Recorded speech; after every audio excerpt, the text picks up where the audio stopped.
Hi there. You're about to enjoy the Chronicles of Tom and Jamie. Hi everyone, I'm Kevin Mann. Hey guys, my name's Annabelle Knight. Hello, this is Becky Baldwin. Hello, I'm Chesney. Hey, what's up everyone? This is Braden from Say We Can Fly. Hey everyone, I'm Jacob, the vocalist of Recall the Remains. And you've got me, Jamie and Tom on the Chronicles of Podcast. Hello everybody and welcome to the 121st edition of the Chronicles of Podcast. And these right here are the Chronicles of Recall the Remains. It is I, the bearded Brummy Jamie, and joining me as always this week, as always, this handsome fella right here. It's a Scotsman Tom. Not going to fuck about. Welcome to the Chronicles of Podcast. Hit it! Ladies and gentlemen, this week we are bringing you a very special guest, a frontman for one of the most promising rising metal bands here in the UK, a band who are generous enough to headline our second live show last year, a man whose band, quite frankly, almost made me throw up with a moment in one of their music videos earlier, Fingernails. Oh. This week we bring you the man with the growliest voice and the most beautiful dreads, because we are joined by Jacob Collins to bring you the Chronicles of Recall the Remains. Thank you very much for having me. Thank you very much for joining us. Do you know what? Sorry, very quickly. The fact that you said that scene nearly made you throw up, just... Yes. Oh. Fingernails and eyeballs I can't deal with. We literally went into the purpose of, we want to try and make this disgusting. You succeeded. It looks so real. It just looks so honestly, real. The VFX and the special effects artist that did it, absolutely amazing. She did such a brilliant job. And all of it was like, she got the prosthetics and everything like that, but everything else was just on the day, done on the fly. Oh, wow. Okay. Yeah. It's like, as you see Elliot getting more and more bruises and injuries and everything, just getting done as it go along. That's amazing. That's She's genius. honestly fantastic. She's fantastic. She is absolutely fantastic. Oh, wow. Okay. Well, we'll get on to music videos a bit later on. But first of all, Jane, how has your Wednesday been? How are you doing? Are you well? I'm all right, mate. Just trying to pass the time most of the time, to be honest with you. What do you mean? I start a job. I got a new job in like August time, and I start at 6:30, but I'll finish most time like before 12 o'clock in the afternoon. Wow. Okay. And I also get a full week's pay as well. Yeah. So it's like, I know it sounds brilliant, and trust me, it gives me so much free time. But that's the problem. I have too much free time. It was the opposite problem at my last job. I had no free time. I had no social life. Now I just have too much time and no social life. Oh, dude. So I am such a I'm such a glorified housewife. I clean and I cook, and that's all I do. Oh, mate. And watch anime. Oh, I mean, so you live in the dream a little. It's like, but is there so much as too much anime, or no? Not for me personally, but probably to some other people. I will watch it all day. Oh, fair. Okay. I've got a friend like that. He literally just sends me lists of animes telling me I should watch, and I'm like, one day. See, I will. Same with band. Band, like Tony has watched some anime. The others haven't. So they typically, it's like, I don't ever talk to them about anime because I will just ramble about it, and I could go on for ages about it. So it's like, to save you and me, I just won't bring it up. But I was just gonna say, I'm definitely one of those people that if you say you should watch that, I'll go, you know what? I'm all right. I'm not gonna. You know what? The one thing that I love to do is, like, especially to my friends that actually watch anime, is like, one of my friends is that she can be quite emotional. So I will deliberately give her ones that are either going to, one, make her cry or freak her out. Always do it, and it's one of my favorite enjoyments. Yeah, I'm starting to see a pattern here with you. We wanted to make you sick with this music video. Hey, look, let's make you cry. The worst part is, like the Life Takers one, like the guys agreed, like, and everyone put their idea for it, but it was me just being like, I want a torture scene. You got it, and it works. It looks great. But... Exactly. A little too great, you could say. You know what? I've heard some people. I think it was the Beers podcast that Nikki from that does the Derby Altfest gigs. She's a part of. That actually said we could have turned it up more. We could have made it more gruesome. And I was like, bet. When it demands it, we will try and make it more gruesome. We'll try and make it to where it's 18 plus only on YouTube. Oh, God. I was going to say, isn't there a limit where you should go? Nope. Yeah, so like I would like to try and get it to a point to where it just gets removed off YouTube. Recall the remains. Just in violence, nothing else, but just that much pure violence that it just gets banned from YouTube. The only band that want to be banned from YouTube. I love it. It's great. Could you just, because it would just, not only would it be a brilliant music video, but it would like everyone would share it more, just like, oh my God, this video got banned from YouTube. I must try and find it. And it's like, it's working. You can put it in the band, you can put it as a band motto. Yeah. That'll draw more people in.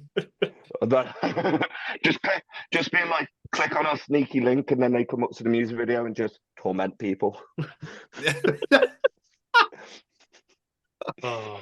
Right, before we talk all things Recall the Remains, let's learn a bit more about yourself. Take us back to the days of your youth. What did you want to be when you were growing up? Has it always been music as a focus for you, or something completely different? Yeah, no, I've always wanted to be in music. I can still remember turning around to my older brother when I was like, early primary school. So probably about year 6 when I first got into metal. I turned around to my older brother when we was in Birmingham City Centre, and I was just like, I want to do rap and metal music. Not together, but separately. Oh, okay. Yeah. I haven't done the rap part yet. We're doing well on the metal part. Yeah. 1 or 2 ain't bad. Exactly. Like, you know what? At some point, I've got friends that do it, so it's like at some point, I might do it, and I might just do an EP and then just release that and just be like, that's me done. You're just saying you've got a lot of free time. Exactly. I just need the money to actually afford studio time. That would help. It does. But yeah, no, it's literally, I think it was like pretty much what got me into metal, and then just started listening to it, and I was like, I really love this. And then just seeing like live videos when I was younger, I was just like, this looks so cool. I was like, I really want to do this. And then I ended up started being a bassist, and like when I was at secondary school, I did try guitar, but just didn't click. Like, just did not click. I was just like, I do not get this. Then I tried bass, and then I was a bassist until I joined this band. So yeah, it's like I've released stuff with previous bands, with a previous band of me being on bass, doing the odd vocal here and there. But it really came to when I joined. I was in one of my last jobs that the other guys work at, and I started just becoming friends with them. And I was just like, I've always wanted to try doing vocals. Can I join for a song? And they were like, yeah. And then it stayed like that for like 6 odd months. And I just kept doing more and more of the set without actually getting told if I was in the band or not.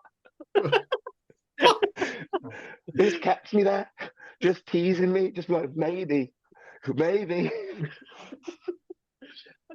You do have an incredible sound to your vocals.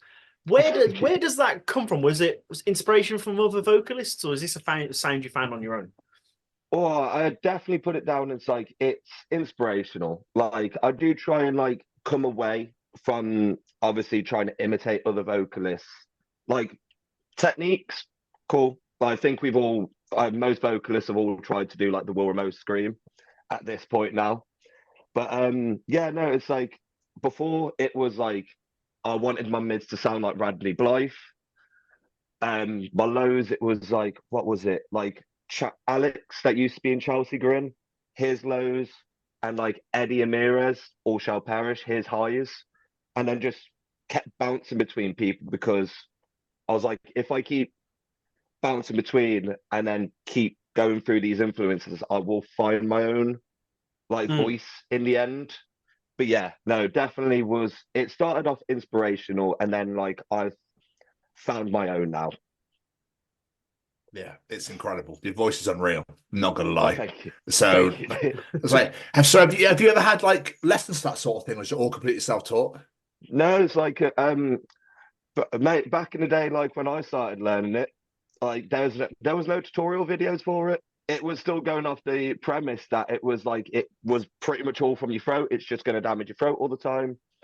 Like that's when I think I started to learn screaming in like year 10, and then just carried on, and then until I joined this band, that's where actual progression happened in my vocals. But yeah, no, it's taken me a while to get where I'm happy with my vocals, but not completely content. Yeah. Okay. Yeah, we could definitely be a bit dirtier on some songs. So the one thing that always gets me with singers, especially, is that point where you go, you're just doing it because everyone loves singing along to their favorite songs, and it's like, holy shit, I'm good at this. I can join a band.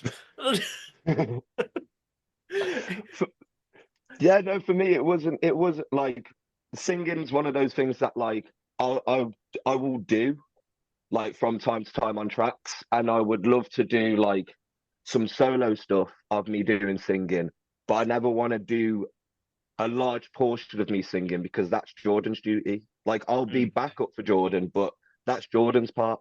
Like I don't want to take over that part and then just me doing screams and singing, then he just does singing.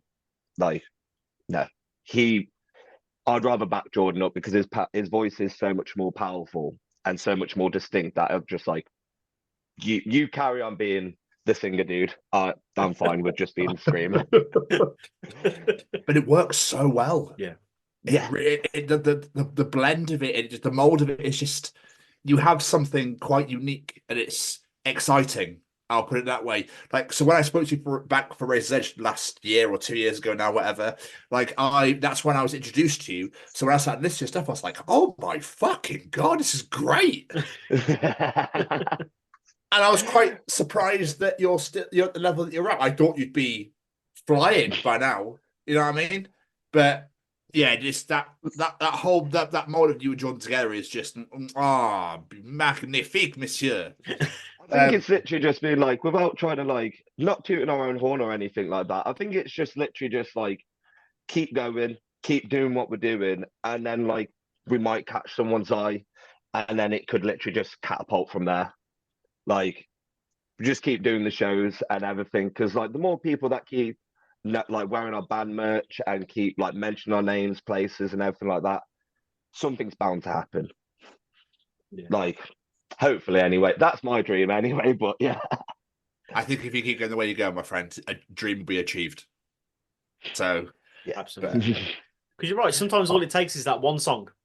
So yeah, one song's got a hit, and to the moon. Exactly. Like when we got told that, it's been like, out of the 3 releases that we released last year, we didn't think that Empty Woods would be the one that gets put on Kerrang. And then when it went on Kerrang, we were like, oh, he's just gonna play it.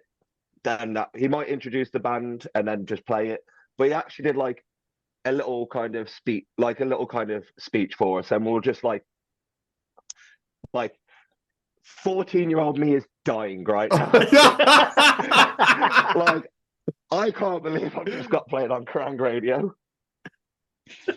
Yeah, that's amazing. It's still some points to where like playing Bloodstock, for example, just you think back of just being like when you first start out and you're just like, oh, I would love to do that, and then you actually hit that stage and you're just like, this is brilliant. This is why I spend so much money on this band and so much time on this band for moments like this. It's amazing. But to be a front man of the band and have yourself out there in front of the crowd, especially, you've got to have a bit of an outgoing personality to put yourself out there. Have you always been like that, or is this sort of, hi, here's my facade? It's kind of a mixture. It really kind of depends, on my mental state more than anything, because I'm not gonna like after we came back from the lockdowns for like over a year, I was throwing up before shows and during sets as well. Fuck. Yeah, it's just like we would be in the midst of playing, I would start feeling sick because of anxiety, and then I would need to just I'd tell the guys to just carry on playing. I would turn off my mic and I would go and throw up and then come back on. Mate. Yeah, it was to a point where it was just like I thought it was down to food, everything like that. And then when I realized it was like anxiety and panic attacks, I was like, oh, okay, sick. But I'd say like before the lockdowns, I was probably more outgoing, but since then, and then everything else, I've become more recluse. But then, like, as soon as I get out of that shyness, you were kind of wishing that I went back to being shy, because I am weird. I am a weirdo. I'm not gonna lie. And yeah.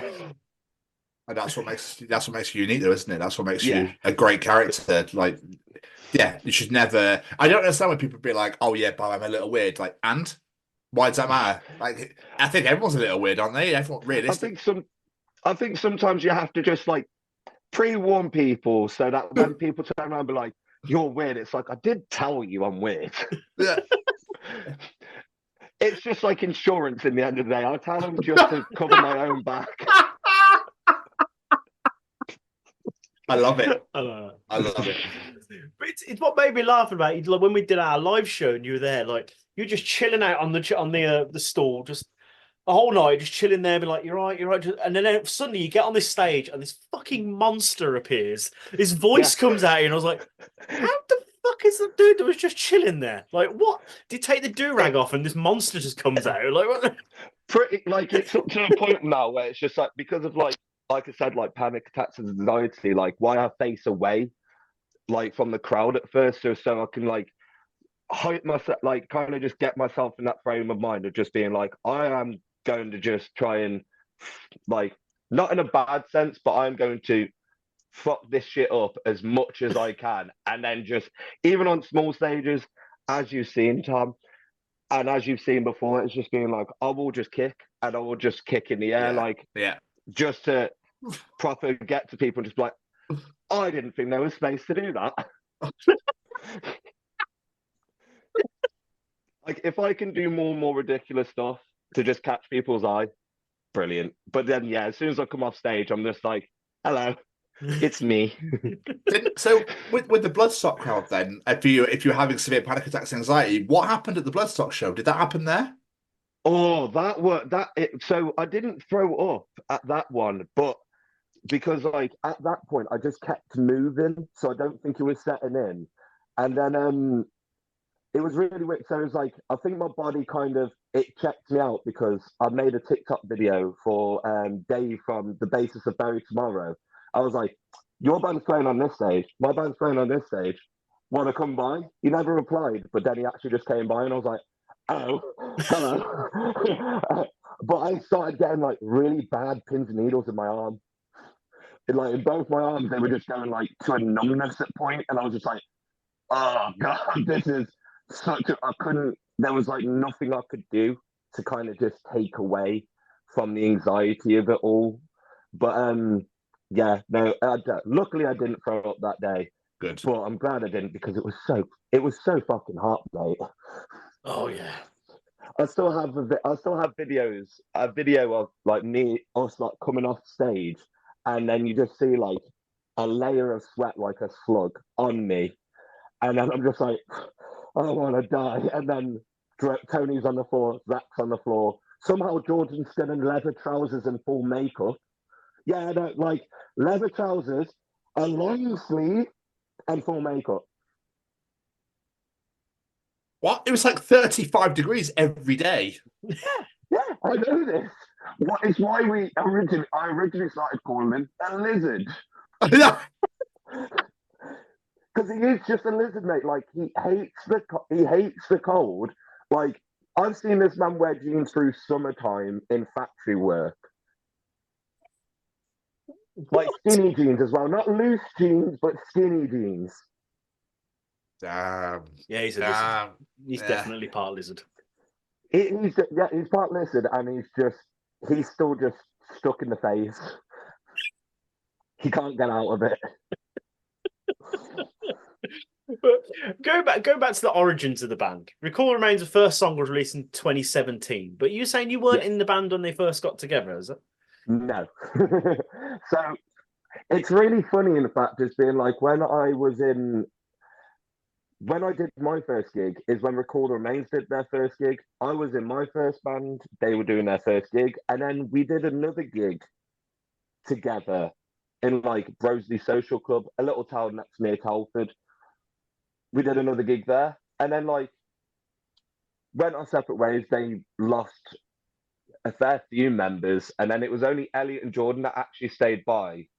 They then got Tony and Zach in, and then then they released the Will of Your God, and then I joined after that. But because they were so close, I'm pretty sure it was either they were so close together of my announcement and the release that people thought I was on the track, and then I got told I'm not allowed to tell people I'm on the track. So when people complimented my vocals, I was like, yes, that was me. Fantastic. Gracias. So it's like if you go and listen to the Will of Your God, none of it's me. None of it's me on there. It's all Jordan. And you could probably tell because that's when they were a bit more proggy. Fair. Yeah. Well,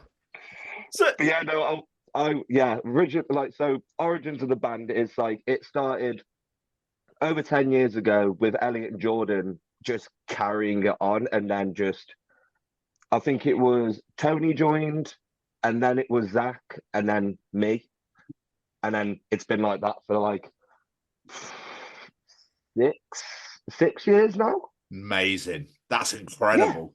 So I imagine you don't know. Do you know where the name comes from? Well, I know where the name comes from. I know the meaning behind it as well. So Recall the Remains is basically just trying to remember who you were and who your past self is. That's what the premise of Recall the Remains is. That's awesome. Yeah, like we basically used to throw that question to Jordan that many times I listened, and I just remember. Oh yeah. Now. I mean, I'm always intrigued because as what was come up with first, because everyone always has names previous, and it's like bathtub or like that sort, like really stupid, bucket and spade and stuff like that, and then the thought that went behind the name and the logo, because you've seen our logo, it's a circle and it kind of looks like an octopus that's missing 3 legs, but that is an RTR as well. Yeah, you're thinking about it now. That circle, you put that middle in between it. It's an RTR. Huh. Holy shit. Yeah, but they thought about this 10 years ago, and the premise of if we do necklaces, then it would be really cool. What a genius marketing mind. I love that. That's amazing. They did brilliant for it. They put like a proper nice and meaningful a meaning behind the band name, and then just be able to just franchise the logo. And it is a badass name as well. Like when I was doing my research, the amount of places I saw Recall Remains, great name. Do you want to know like the amount of times that people have actually got our name wrong? And like it's like we've had on letters to where we've been like through payments to where it's been like recall the recall, and we're like okay. When people ask you what your band name is, and I'm just like Recall the Remains, and they're like the Remains, and I'm like no, Recall the Remains. We've taken the piss. We've called ourselves Recall the Rejects. But yeah, no, I personally think it is one of those. It's one of those band names that has been like, it's so similar to other ones because of like the remains at the end, but because we've got the recall, it stands apart just a little bit. But I think they did go on to that era of just everyone's putting in their band name remains somewhere. So you said that they were proggy back in the day. Yeah. So how do you now find the style then of like a metalcore, deathcore, melodic, deathy stuff smashed together? How has that happened? I still actually, because I'm a prog fan as well. So it's been like, if they create weird riffs, I actually will try and still do stuff over the top of it that's equally as weird. Like I will do messed up rhythms to try and also either complement it, just so it's like, oh, they're doing their part, but I'm also doing my part as well. But it still gets like, actually, it's still very much a part of us because it's like with the new stuff that we've recorded as well, it's nothing like the ones that we've released before. These next 3 ones are completely different. Like we've went onto a massive curveball of it as well. So that's quite fun. Like we have one that is just pure, like a pure riffs. It's just pure riffs all the way through. It has riffs, a solo, a breakdown, and like a very uplifting bridge. Yeah, it goes uplifting bridge into a really like hit you in the chest solo, and then pre-breakdown. I'm not going to spoil that much fun for it, but that is my favorite section, and then it goes into a breakdown. Color me intrigued. It's just crammed. It's like there's the other one that's like very new metal, to be honest. Like, yeah, very, very new metal, Linkin Park sounding. Yeah, but then you could throw in a little King 810 in there as well. And then both those ones are very kind of like short, compact songs as well. And then we have the one afterwards that is like an amalgamation of other stuff, but then has just a techno intro. Men. Yes.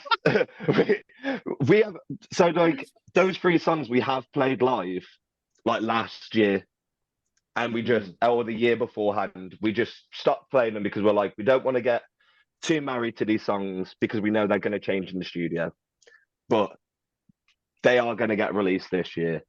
We just need to build up our funds so we can actually do like merch bundles, PR release, music video for the one, and like getting CDs and everything done. Yeah.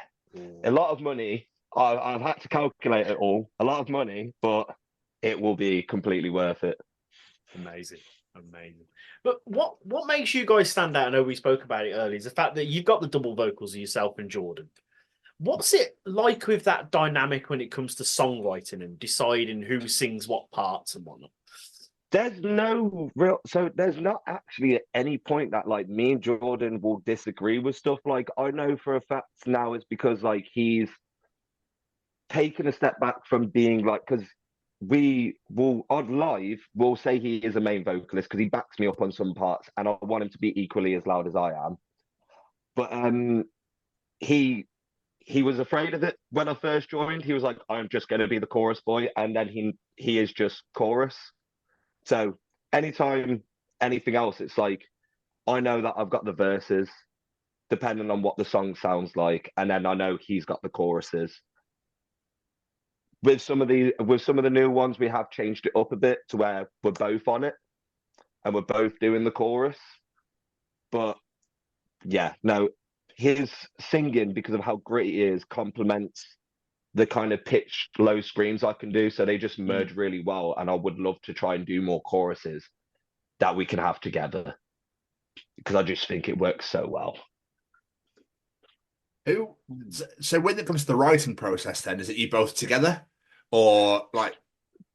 Typically, I will come up with like a kind of scratch idea and everything like that, and then I'll go over it with Jordan, because what we what we do in this as well is that I'll write stuff, but then we actually tab my rhythms down on Guitar Pro. Okay. Yeah, so it's just like, so we can find out then if there's any polyrhythms. Can't have polyrhythms in my band. Not allowed. It's against the rules of Recall the Remains. But it gives me a chance to, like, if I want to try and do like faster stuff as well, I can actually then just, without continuously messing up, I can literally learn to get faster and faster on something. So it makes me strive. But yeah, I'll go around to Jordan's, I'll tap out the rhythms whilst he puts it in. And then he'll also help me like kind of structure it a bit, so it like make a bit more sense, because sometimes a lot of my lyrics don't make sense. Okay. They make sense to me, but that's not beneficial to everyone else. Because obviously, if your lyrics are like personal, say, is that not difficult for Jordan to sing, because obviously it's your experience, not his? So no, it's like a lot of the points. It's like with actually one of the new songs, for example, like on most of the stuff, it's like I will come up with like a bass chorus, just so it's like gives you a kind of like, it gives him an idea of what to kind of aim for, but he can do what he wants with it. Like I don't tell him that he has to stick to a chorus, but there are some points that he will just keep the chorus because he's like, I like it. It makes sense. We'll go with that. But with the guys, it's like I said with this new one, it's like one of them is more of a personal one just to me, and again didn't have a problem with it. I told them and the recording engineer why that song, like why the chorus I think needs to stay like that, and they didn't like, it's not like they kept digging or anything like that. When I told them why and everything like that, they were like, oh shit, okay, and then was just like, let's carry on. That was really about it. Like they don't any kind of personal stuff kind of just gets let out, but then it's not straight to people's face that it's a personal song. Yeah. Okay. Yeah. Are all your lyrics personal, or is it just a mixed bag? It's like a mixed bag. It's like Life Taker, for example, is more of a personal one for me. Weirdly enough, I know, yeah, but Life Taker is more of a personal one to me. That is anger dished out towards like a direct person. But some of them are just being like, for like Darker Path, for example, is going through the 5 stages of grief. So it's also just been like, here's some of songs that are personal to us, but everyone, we're also like, you're going through these mental health problems, you've got all these problems going on, we also know what that's like. So it's kind of a mixed bag of both, to be honest. I like that a lot. But just think, I just realised we've been talking about the band, all the way you write songs and everything, but we've not really described the band's sound. There could be people listening to this who go, like, I still have no idea how the fuck this band sounds. How would you describe the band if you're trying to sell it to someone? If it was to use one word, it's just metal. Like we've had so many people that have reviewed our stuff that'll put us like, oh, like bits of deathcore, metalcore, and just like everything in between. And it's just like, it's hard to kind of pin us down because of all of our influences. So it's like, it's just easier to either just say metalcore sometimes. So it's just like metalcore band that loves dishing riffs, and then slow as fuck, like as slow as I can get the guys to go. But if I could get them to go slower, then it would be brilliant. But sick riffs, big choruses, and sick as fuck breakdowns. That's how I'd describe our band. I like that. Love it. And then, but 5 weirdos from Telford, from the Shire. You've mentioned that there's 3 new tracks coming, right? But if we can't talk about this, it's absolutely fine. I'm still going to ask the question, and if we need to move on, we shall. Oh, yeah. come back to us. Yeah, there we go. Jacob, is there an album coming? Yes. Oh, I have. So the idea for the album is the reason why we're not releasing these songs as singles. okay. Yeah, they're going to be dropped at the same time as the album because we didn't basically. It gives people a reason to go and listen to the album, but we are putting on the 3 songs that we released last year. So we've got Fairfield on there, we've got Live Taken, we've got Empty Woods on there, and then coming back as well is like The Night Will Bleed, Our Hell, and Darker Path.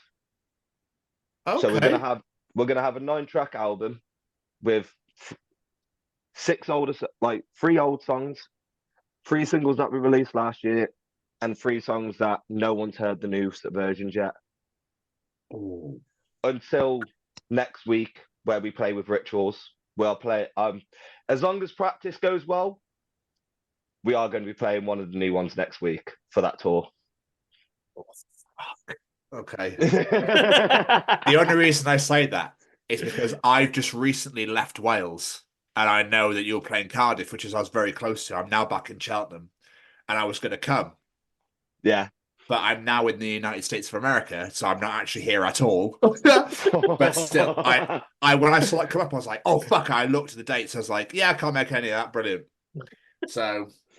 Yeah, no, it's like if everything goes well, then it might not just be one. There might be 2 new songs, and we might be completely changing on how the set actually goes. Like, oh wow, okay.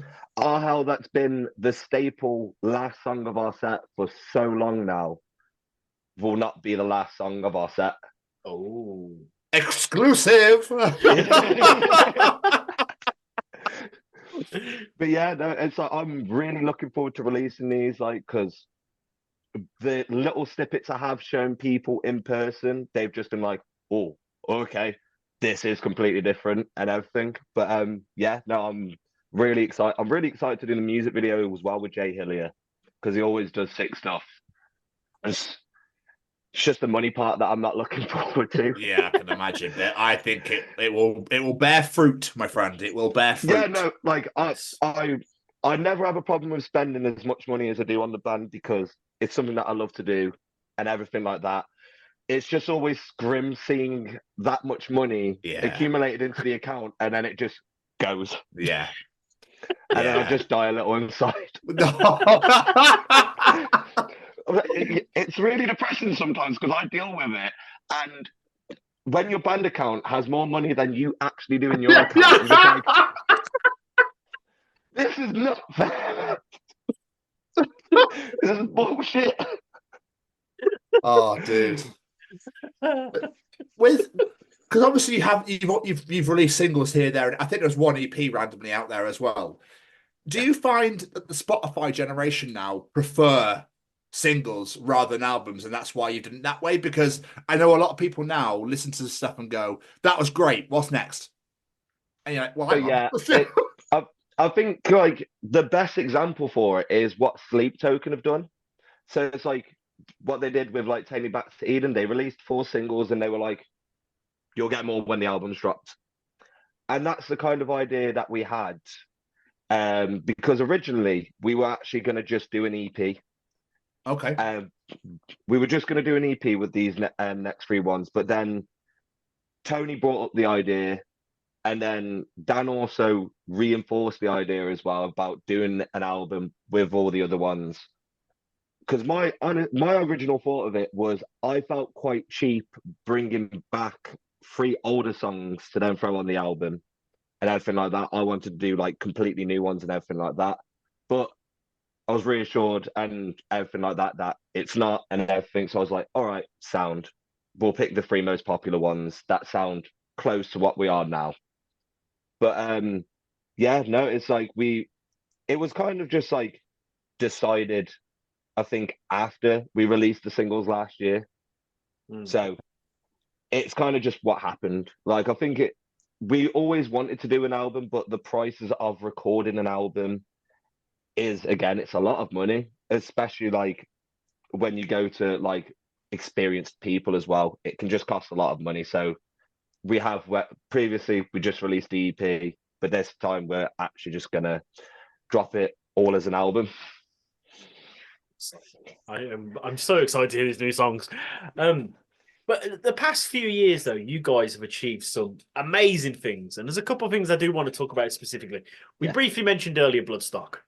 Yeah. Did I read right that you guys had 3 days' notice to play that? Yes. How the fuck does that happen? So it all works out. I'm, funny enough, going to blame me breaking my foot because I don't know if I would have gotten the time off work. I was luckily already off work because I broke my foot at the time. Yeah, no, it's like you'll see me, like if you see like interviews from Bloodstock, you'll see me joking around of like how I broke my foot, and like some pictures you'll just see like a very shitty boot on my foot that's on there. But yeah, it's like I think it was a band called Head Rush that had to drop out that Dan was doing PR for, and obviously he knew about it. So he was just like, I've got another band if you want, they're free. And then Simon was like, okay, yeah. And then all I remember is literally just getting in our message, just being like, can you guys make yourself free Saturday to play Bloodstock on the New Blood stage? And I was like, well, I'm free. Everyone else, it was like more waiting on Elliot and Jordan. And Jordan was like, I'm not working Saturday, but Elliot is. And we're like, oh, fuck. And from what I was told by Tony, Elliot basically went around the whole factory trying to find someone to just take over the shift for him so he can actually go and do it. But yeah, we only found out on the Wednesday of that week that we were playing. That's why we like, I was massive. I made it obvious as well. It's like I was massively grateful for people coming out and seeing us, and especially the crowd that we had, because no one knew that we were playing. That people just turned up. Like we put it on socials here and there as much as we could between the 3 days, but we're lucky enough that we got the crowd that we did for it. To be honest. That's a man. I imagine you just went, shit, we've got 3 days. Let's rehearse. We did. I think we might have practiced, but with it like being 3 days, the realization didn't actually kick in that I was playing at Bloodstock. I got like getting in there. No, I was just like, okay, I'm just in a festival, so on and so forth. It was when I did the Bloodstock TV interview.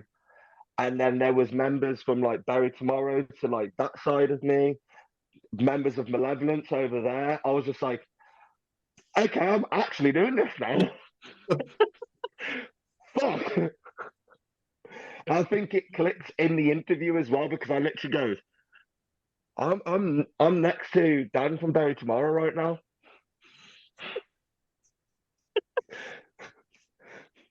But yeah, there wasn't enough time to unpack like playing at Bloodstock or anything like that. It was just literally just a roller coaster of 3 days and emotions just being like, oh fuck, we're going to play it. And it was just excitement the whole way. And then the realization on the day, it's just been like, oh, this is actually happening. This isn't a dream or anything. It's actually happening. Fuck. That's amazing. I can't imagine reading that message. You're like, wait, what the fuck? One of the funniest parts was when I was doing the interview for Bloodstock TV, and they were going because it was like, what is it? I know there was Hellfect, Rebecca from Hellfect. There was Calvin for Betrayal of Ruin, and I'm pretty sure it was Ben from Imperium. Don't quote me on that, but I'm pretty sure it was. And he was going through. Because obviously they were competition winners for Metal to the Masses. And they were like, oh, so how long have you known? And then as soon as he asked that question, I was the last one to answer. And I was like, I can't wait to get to me. That all just been like, oh, I knew in January, or we knew in like March. And thinking, I was like, Wednesday. And he was like, wait, what? And I was like, Wednesday this week? I was like, yeah, Wednesday this week I found out I was playing Bloodstock. That's amazing. His face was like, what the hell? I was like, yeah. That's amazing. It was hilarious. It was just the funniest thing. And it still is. It still is. The fact that you pissed yourself laughing when I asked the question proves that. It's because it's always just those things. It's being like when it's like, especially when people found out, just be like, wait, did you only actually find out 3 days before? And it's like, yeah, yeah. Play to like 200 odd people with 3 days of notice. Crazy. Wasn't shitting myself. And also last year you got to support Cavalera on their European tour in Wolverhampton. What was that experience like? That was also a mad one because Zach wasn't there. He was in Iceland. No, he wasn't. He was in Turkey. He was in Turkey with his girlfriend. And I was actually in Budapest at the time. I was in Budapest at the time when I got that message through. And I was supposed to be ignoring my messages and enjoying my holiday. But I saw that and I was like, let's do this. Oh, Zach's on holiday. Let's do this. And then just because I didn't get replies from the guys in like 10 minutes, I was like, this is the good time for me to delete Messenger right now so I don't get annoyed. But as soon as I saw it gone into our calendar, I was like, thank fuck they said yes. But playing with Cavalera, like playing on that stage and sharing the stage with Cavalera was insane. Like the audience alone, like the room was packed. It was either sold out or it was near to selling out at KK Steel Mill. I was like, fuck. Like, I felt like royalty because I had 4 monitors in front of me. I was like, oh my God. And I've got so much room. I've got so much room for activities. Yeah. I was a gremlin going from side to side. And I went to stand on the PA speakers as well. And then I went all the way to the other side to stand on the other PA speakers. Amazing. But yeah, no, it was actually insane. Actually, like getting the opportunity to actually play alongside Cavalera. I never unfortunately got to meet Max. Oh. I'm pretty sure he was just in the dressing room the whole time, which is understandable when you are quite an icon in metal. And if you're just dotting around everywhere, you're just going to get swarmed. Yeah. Like the amount of people that asked me if I had met him, and I was just like, no. And they were like, oh, well, can you go and get him? And I was like, no. You mad? I'm not knocking on that door. Like, I'm just a random person to him. How did the opportunity actually come up? How did it even happen? So Tice, that does the events for the KK Steel Mill, wants to, as much as he can, try and get local bands to perform with the bigger bands. So obviously it can just get the local scene going a bit more and everything like that. And he said to us at Bloodstock when we played, because I saw him there, and he was like, I want to get you a KK Steel Mill more. And we're like, just drop us a message then. And then obviously he dropped us a message and we were like, sick, yeah. The best, like, bear in mind, Zach's parents were at the gig as well. And I did get the whole room of people to shout, fuck you, Zach, because he was away on holiday. Phenomenal. I love that his parents shouting that as well. His parents came up to me and was like, did you really just have to slag off our son? I was like, he's away enjoying a sunny holiday whilst I'm in the rain. Yes. He came back and was like, my parents told me what you said. I was like, I'm just gutted I didn't record it. It wasn't planned. It was just spur of the moment. Just had a drink. I was like, this would be funny if people say it. And then everyone did. And I was like, that's really funny. Because I was, when we announced you for our show we put on, I don't know if you know this, my mum's partner is Tony from Stage Dive Photography. And he was at the Cavalera show and he just went, they were fucking awesome at Cavalera. Like, so glad to you've got them for the show. Like, so yeah. I love Tony. It's like, we've known him now, obviously, because of the scene and everything like that. We've known him for a bit. Like, he's done pictures for us at gigs. And he's done some fucking amazing pictures as well. Like, still to this day, one of my favorite ones was one of my old profile pictures. And it's a black and white one. and my dreads are in my face, and I'm kind of pulling up my face, and I just look sadistic. And I was like, that is such a sick picture. I was like, I love this picture so much. I think I know the one you mean, actually. Yeah, it's a great photo. Yeah, you know which one I'm thinking. Yeah. Oh no, he is such a lovely person, man. And like, I know he's taking pictures and that, but he properly comes out and tries to come to like most of the local shows. And half the time he doesn't charge for like taking pictures. So like, which is insane to me sometimes, but he just comes out and he just literally just does pictures for bands just because he enjoys to do it. And I'm just like, the love that this guy has for the scene is immense. Yeah, he really does. I think he's out every single weekend at gigs. And if I'm at a gig in Birmingham, I mention him, they're like, oh, we love Tony. Like, everyone knows him. Everyone knows Tony. Everyone knows Tony. We'll always say hello and ask him how he's doing. I do love the guy. So, as we look out for the future now, obviously, Yes. you've mentioned you got the new singles coming out, but do you guys have like a 5-year plan, say, or is it just let's do what we do and hope for the best? No, so like obviously, I personally, as soon as we finished recording the songs and they were finalized and everything like that, I already actually started asking the guys, was like, so what's the next album going to sound like?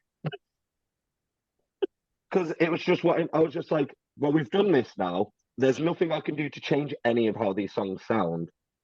What's the next one going to sound like? What vibe we going for? Everything like that. Like, my personally is being like, I would love to go over. I would love to go over to Ireland and go and tour with our friends and survivalists because we've been wanting to go over to Ireland for so long and play alongside them as well. Try and get over to mainland Europe as well, and then hopefully try and get over to America. I just want to get out as much as possible, as further as possible, to just spread the name more and more. Yeah. That's what I'd say the plan is. Like, keep releasing music, keep playing shows, and hopefully just it gets bigger and bigger from there. So you do play like all the time. Like, you've announced a shit ton of shows already for this year, including a couple of festivals and whatnot.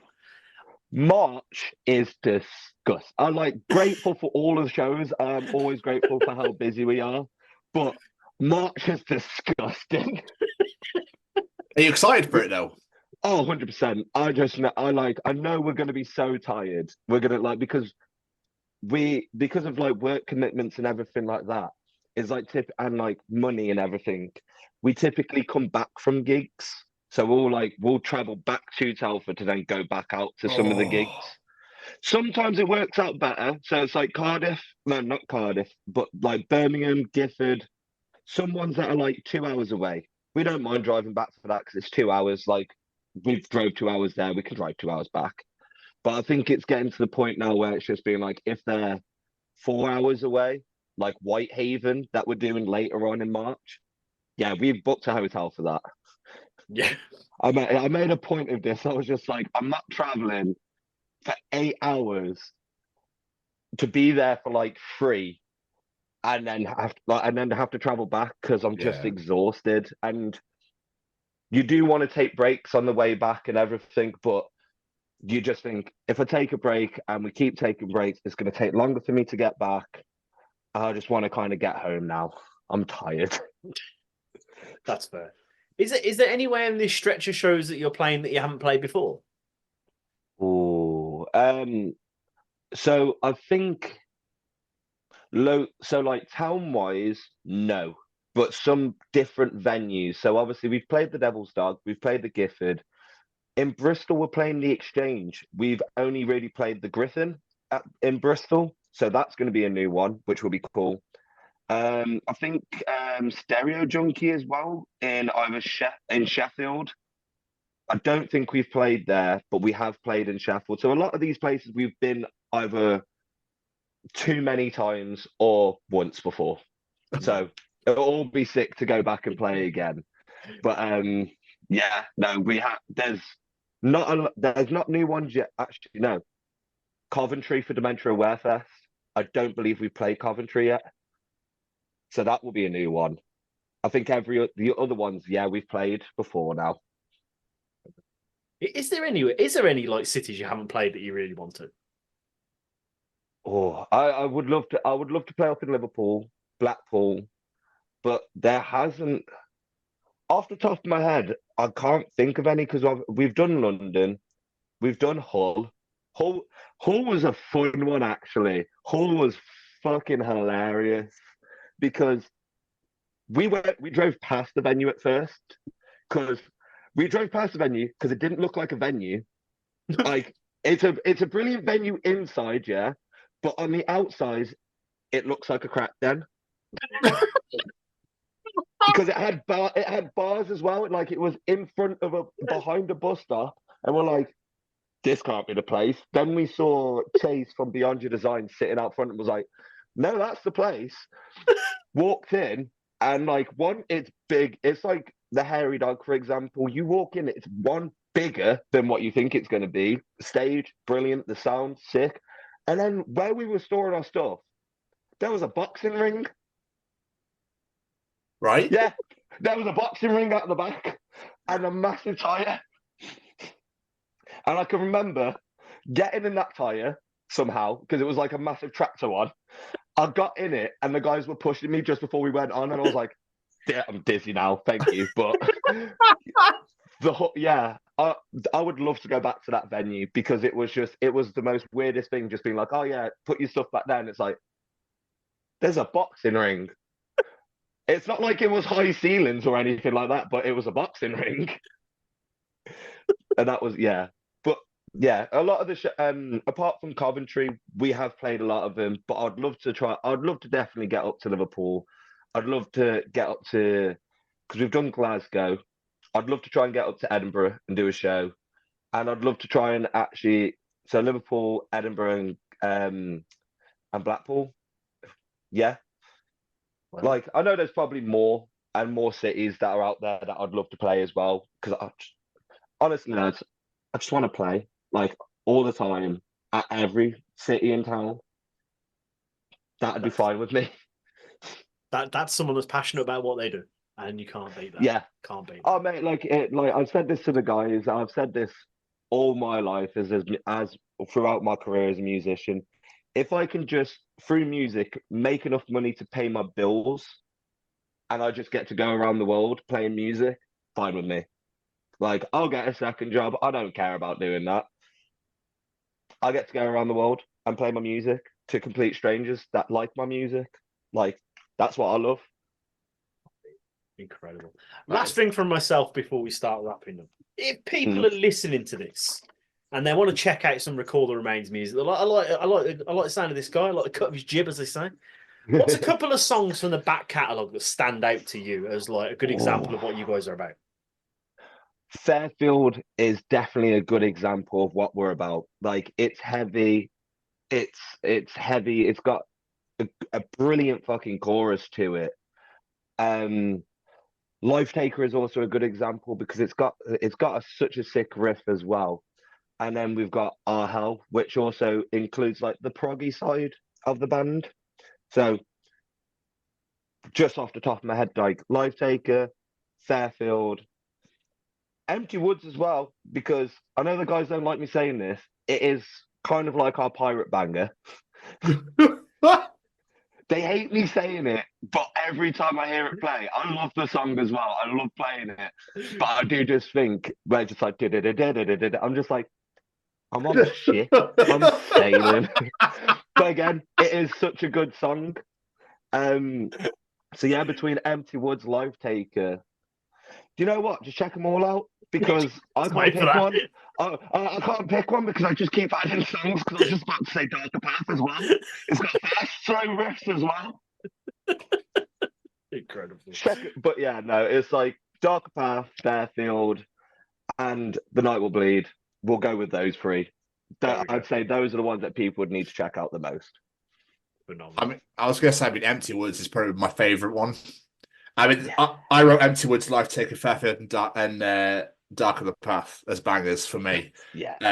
But everything you've done is great. Like, I'm not just saying that because you're here. I'm not trying to suck your dick or anything. Like, it genuinely is it's just all great.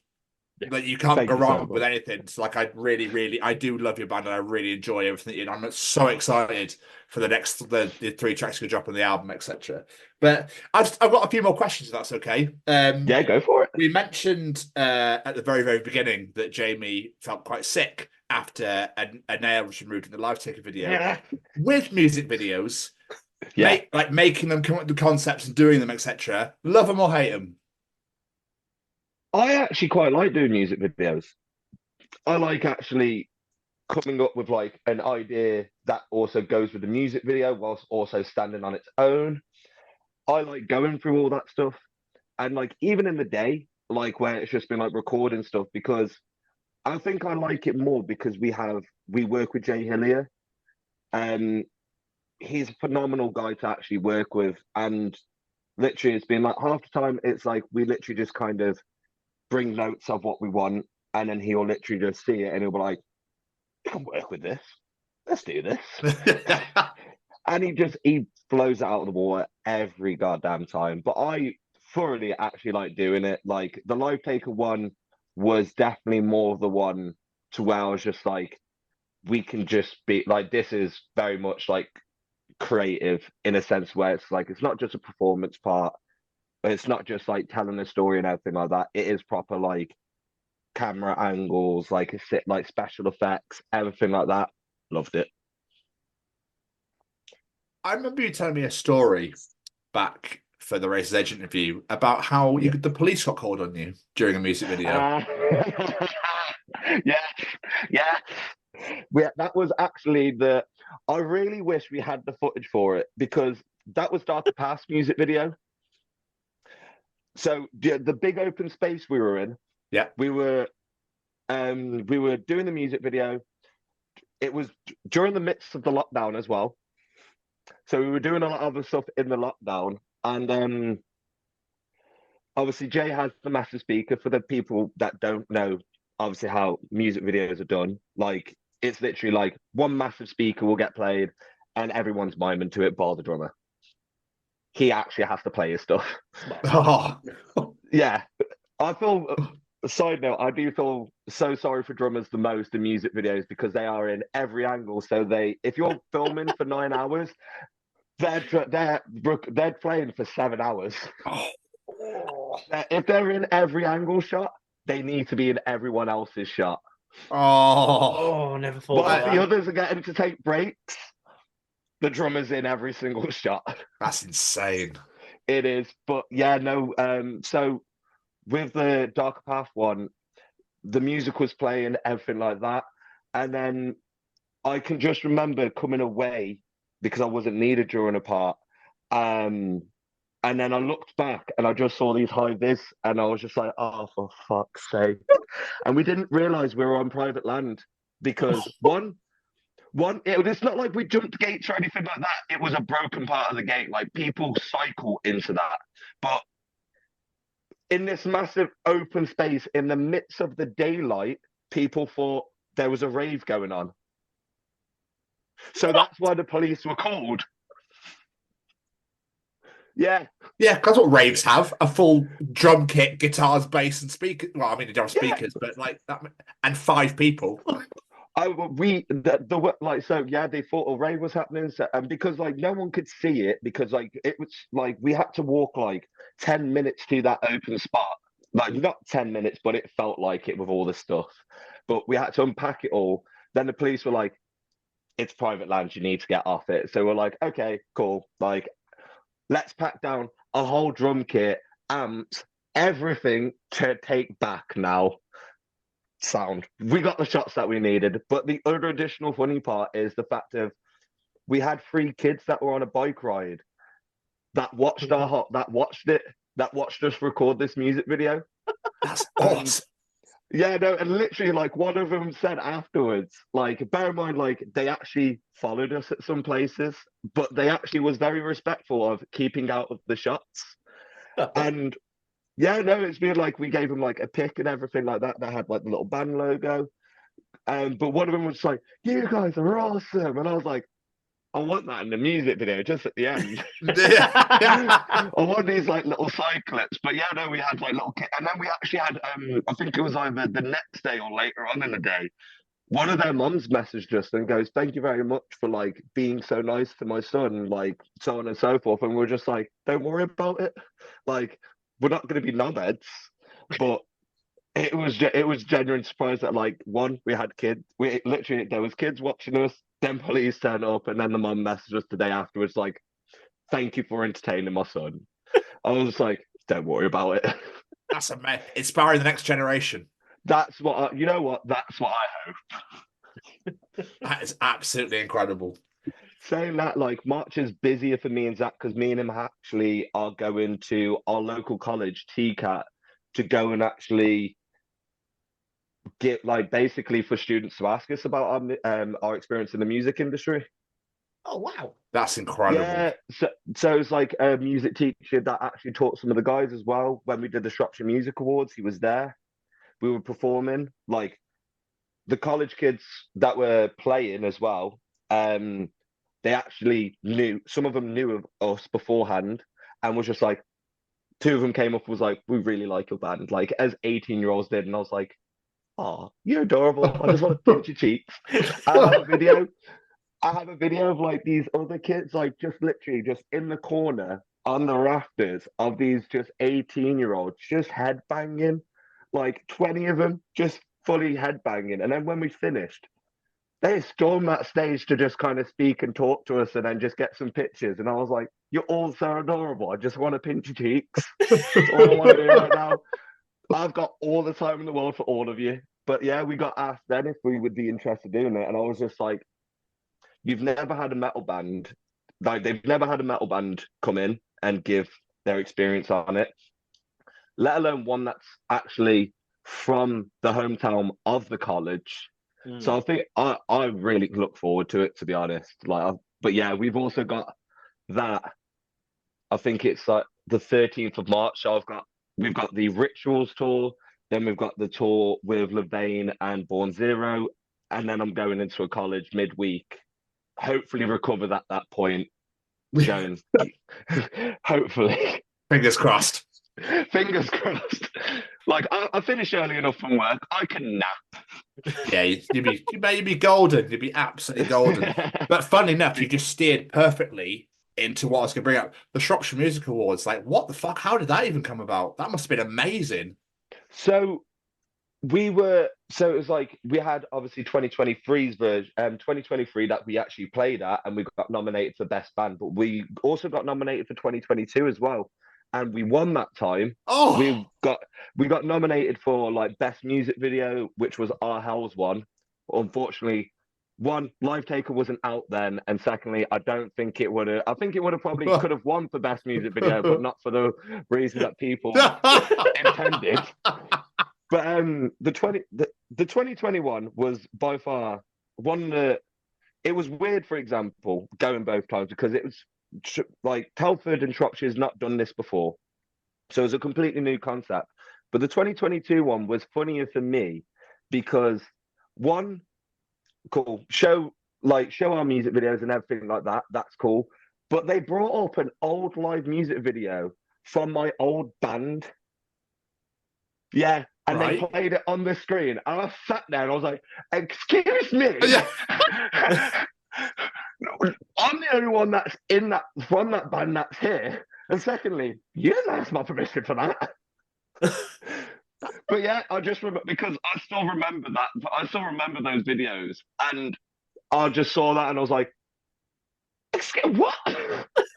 That's not Recorder Remains. What's this? I was like, "Excuse me, that's not Recorder Bass. I'm on bass there. Yeah. I'm not allowed to play bass anymore."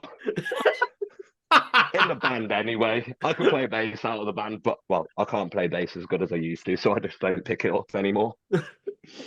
That's fair, dude. That's fair. But last question from myself. I like to ask this at the end of every single interview that we do, which is, did you ever think that when you joined this band, this is where you would be today? So it's always what I dream of doing and everything like that. But the success we've had, no, I didn't think we'd get that. You got to think it's being like, we're not from a city. The local pub that was our scene has been closed. I think we did one of the last shows before I even joined the band properly. We did one of the last shows there. So there is no real metal scene in Telford. So this is why we have to go out and actually go and all over the place to actually go and do stuff. But no, we're like, because we just say it ourselves, we're just 5 dudes from a little town, Telford. Like, but I've had the opportunity to play with like Viscera, Head PE, Cavalera, and actually meet like Jay, that used to be the old bassist of Bullet from Valentine as well. Oh. I've actually had the chance to meet him because of being in this band.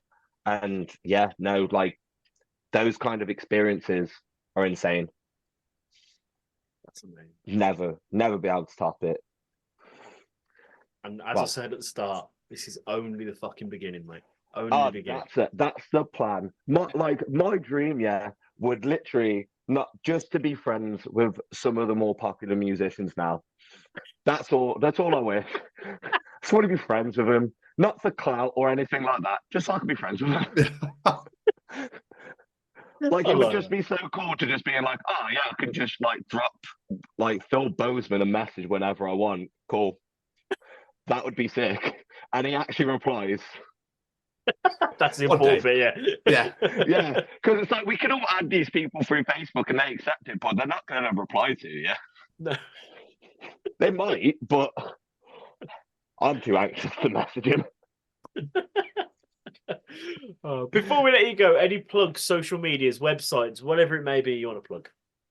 There's our merch that we've got available. We've got some new merch. We've got obviously our shows with Rituals, and Ataka are joining us for a couple of for the Birmingham and Bristol shows. We've got our shows with Levain and Born Zero. We're Dementia Aware Fest. We are in Wrexham. We're in Whitehaven. Keep an eye on our social medias to see where we're going to be playing, and just keep an eye on there. And if you can, please buy some merch and listen to the stuff, because the more merch people buy is the cheaper this album's going to be out of my own pocket. Is it all at Recall the Remains? Yeah, it's all Recall the Remains. You'll be able to find the link for the merch through our socials. We always make sure we try and push that. Facebook, Instagram, streaming our stuff. You can stream it on, because like most bands nowadays, we use DistroKid. You can stream it anywhere. Amazing. As long as you've got the internet and you put Recall the Remains in somewhere, you will find our music, whether you like it or not, but you'll find it. I hope more you like it than not, but I can't control that part. But yeah. Any kind, like every stream, because like we do check them by regularly, and just seeing those stream counts go up, especially on shit days, makes me happy. And so seeing when people have brought merch just makes me happy as well. So yeah, people just keep supporting the band as they have been doing, because it just brings us nothing but happiness. That's what we like. That's what we like. So we want to encourage. Absolutely amazing. Yes. Jacob, thank you so much for joining us, mate. It really means a lot. Thanks for having me, guys. So, Jamie, obviously I started a new job at Specsavers here in Cheltenham. You did? And we're doing like not a book drive, but like, it's like donate and take a book, but people can donate books for charity sort of thing. That sort of malarkey. Anyway, lovely little old lady walks in and puts some books down. And my colleague goes around to be like, I'm just going to arrange them, sort them out, etc. To find a book entitled, from a little old lady, might I add, 203 ways, not rounded, 203 ways to drive a man wild in bed. Yes, old Doris. And I mean, is there 203 ways to drive us wild? There's only one way to find out. Isn't there one? The fact that we're about to have sex, isn't that the main aim? We're just like, yeah, right. Like, there's no qualm. There's no questions. There's nothing. It's like fancy, and every guy in this universe will go, "You all right?" There's never going to be. So what are these 203 ways? I hear you ask. Well, Jamie, I didn't really want to delve in. So, But you did. So what I did instead was I turned it over to read the back of the book, and this is what it says. Steamy, but oh so discreet. 203 ways to drive a man wild in bed is the sensual guide to the way around a man's body.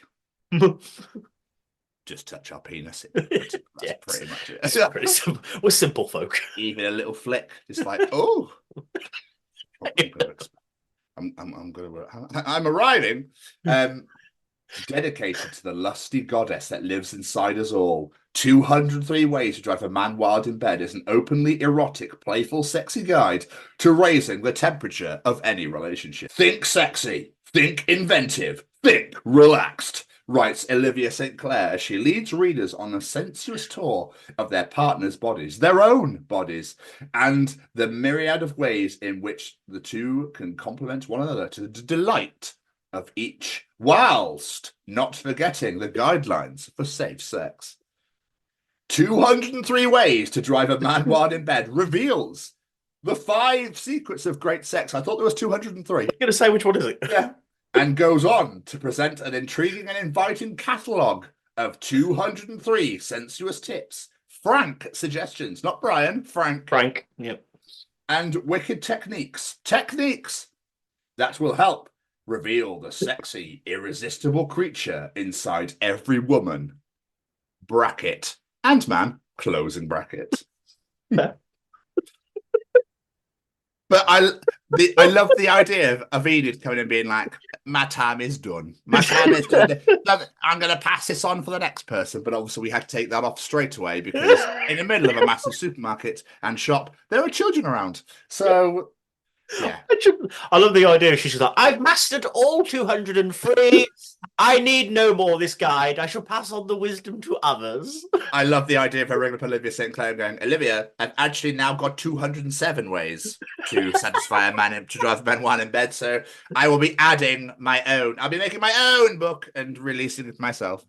You can almost guarantee that, like, some of those are practically the same. It's like, number 11 is the same as number 10, but move your left leg slightly wider.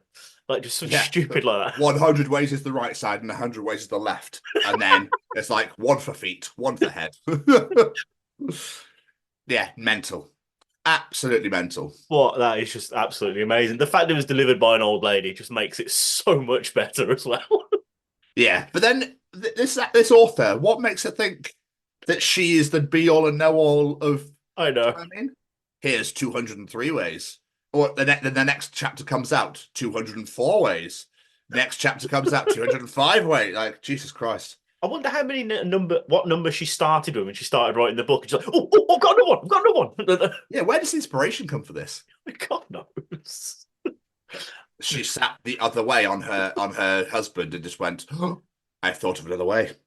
And then, 1 second, love. Sorry, no, whilst I'm sat here, hang on. I've got an idea. I've got an idea for a bloody book I'm writing. Wait a minute. Stop pumping. I bet her fucking husband loved the market research for that book, though. Oh, God. Do you think? What's that? You want to do things to me 203 times? Well, if I must. If it helps your career, love, I'm down for helping. But mind you, I bet he got to about 126 and he was going, fuck, love, come. Jesus Christ. I mean, I'm drained. I'm literally a prune. There's nothing left. You've taken all my fluids. I've lost it. Blood, water, retention. It's all gone. It's all gone. It's just fucking dust at this rate, love. Just get off. Yeah. By the time all the 203 ways done, it's just wafer. Well, where have you gone? I'm here. You can use me as a bookmark now, love. It's just fucking cardboard. I found something out. It was from Comedy Joe, and I was a bit like, fake news, maybe?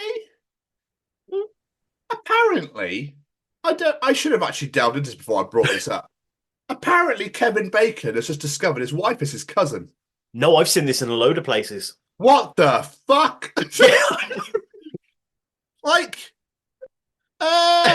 How long have they been married for, like 40 years? I was going to say they've been together like 30-some years, I think I read.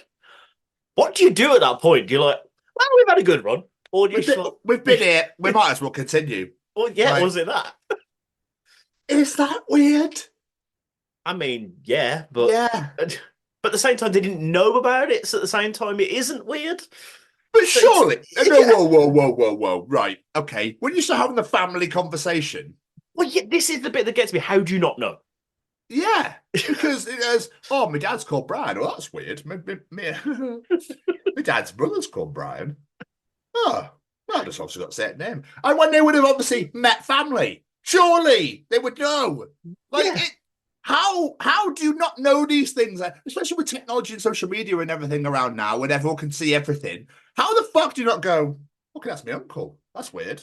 Why's my uncle in your photos? And plus, I don't know, maybe it's a stage name, so I'm not 100% on this. But if his surname is genuinely Bacon, that's going to fucking stand out in conversation about family. Yeah, yeah. Yeah, it was just one of those things. I was a bit like, that can't be hidden for that long. Surely it can't be. Maybe they just went, it's going to come out eventually. Should we just say something? We found out 20 years ago, but still. Yeah, it's a bit weird. Anyway, I just wanted to bring that to the table and be like, get a load of this. Yeah, put bacon on the table. Yeah, I'm gonna go on a massive limb here, right? And I'm pretty sure you're all going to agree with me. At least I think you're going to. Jamie, what the fuck is with these videos of people playing pianos in public areas, restaurants, train stations, that sort of thing? Or like, and then all of a sudden, someone rocks up and goes, "Oh, excuse-moi, can you play this piece of Vivaldi? Is this piece of absolutely intricate and insane classical piece of music? That would be great, thank you." And they go, you mean this? Start playing it. And they go, and then for some random reason, I've brought my violin with me. And what I'm going to do is play with you, if that is okay, for absolutely no reason. We didn't plan any of this. These are not actors and actresses. Right? My violin, he is my best friend. He comes absolutely everywhere with me. And what I'll do is I'll go along and play with you. And I know all of it. We play really well together, yes? Because we haven't planned this at all. At all. Every 3, 2, 1, and action. I mean, yes, play, we play. Oh, look at this. All this incredible, intricate classical music that we know randomly together. And we all just happen to have the exact same accent, even though we've never met. Yeah. This is absolutely incredible.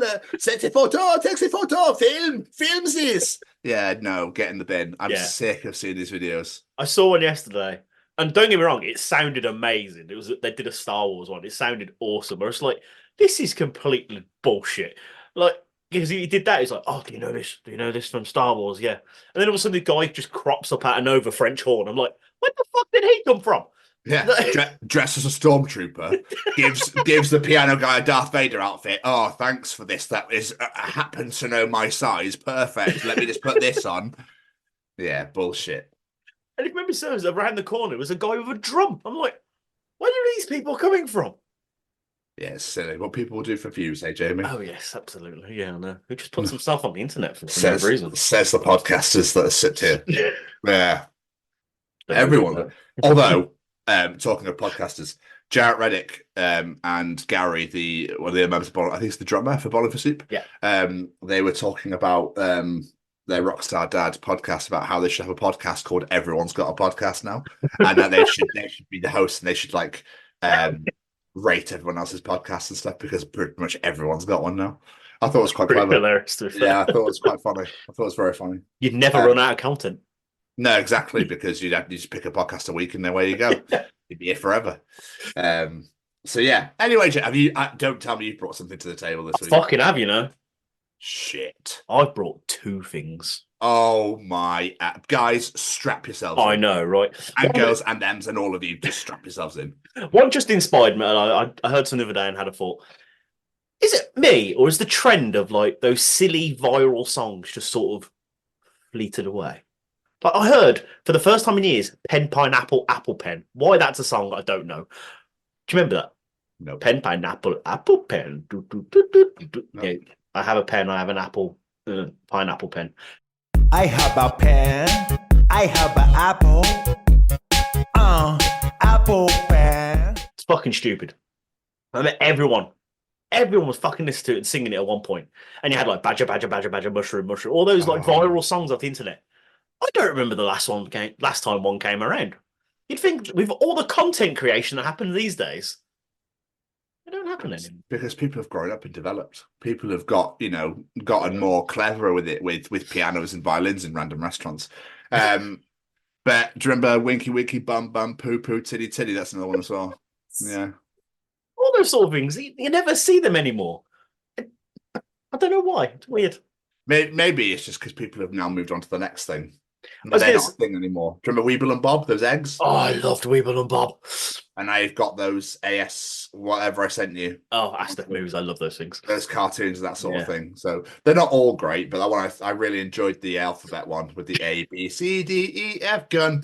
I really thought it was hilarious. But a lot of them are really fucking dumb. But yeah, some of them are actually quite clever. But everyone likes their own things, Jamie. Absolutely. All right, so everyone enjoys their own thing, entitled, whether like adult things or kid things, So, yeah. I was trying to give a little jab. Just I wasn't yeah. I wasn't biting. I know what you're saying. That's I wasn't fair.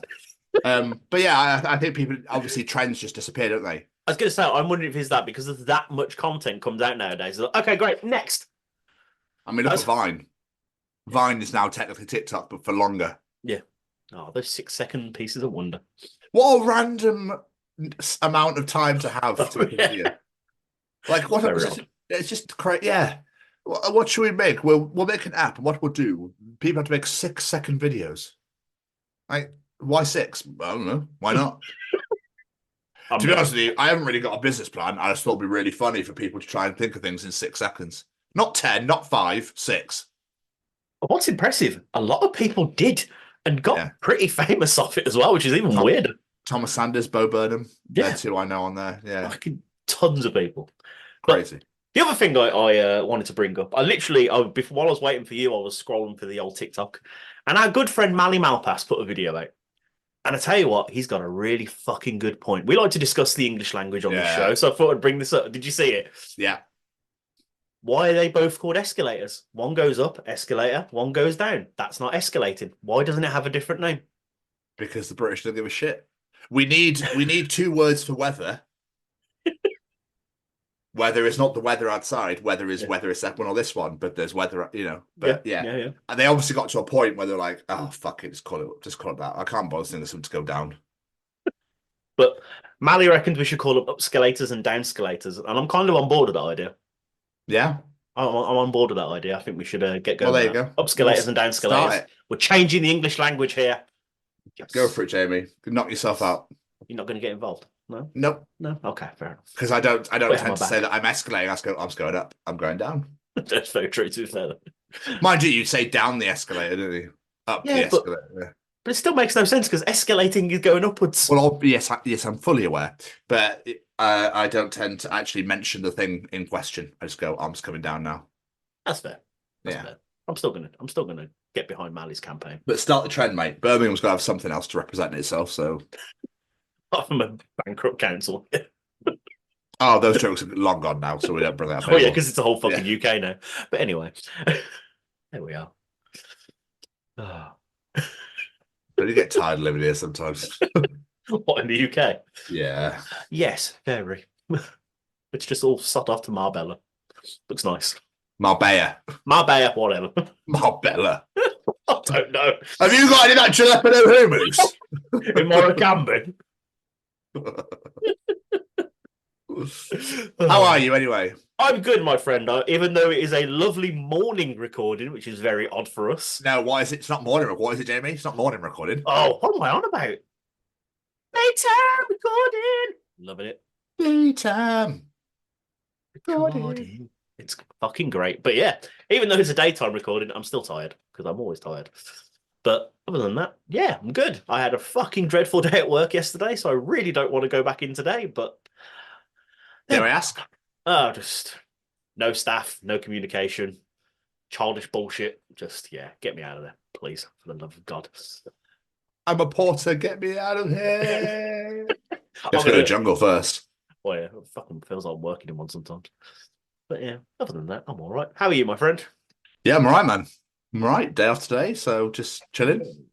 It's like I was fully expecting to lie in. I was like, oh, this is gonna be amazing.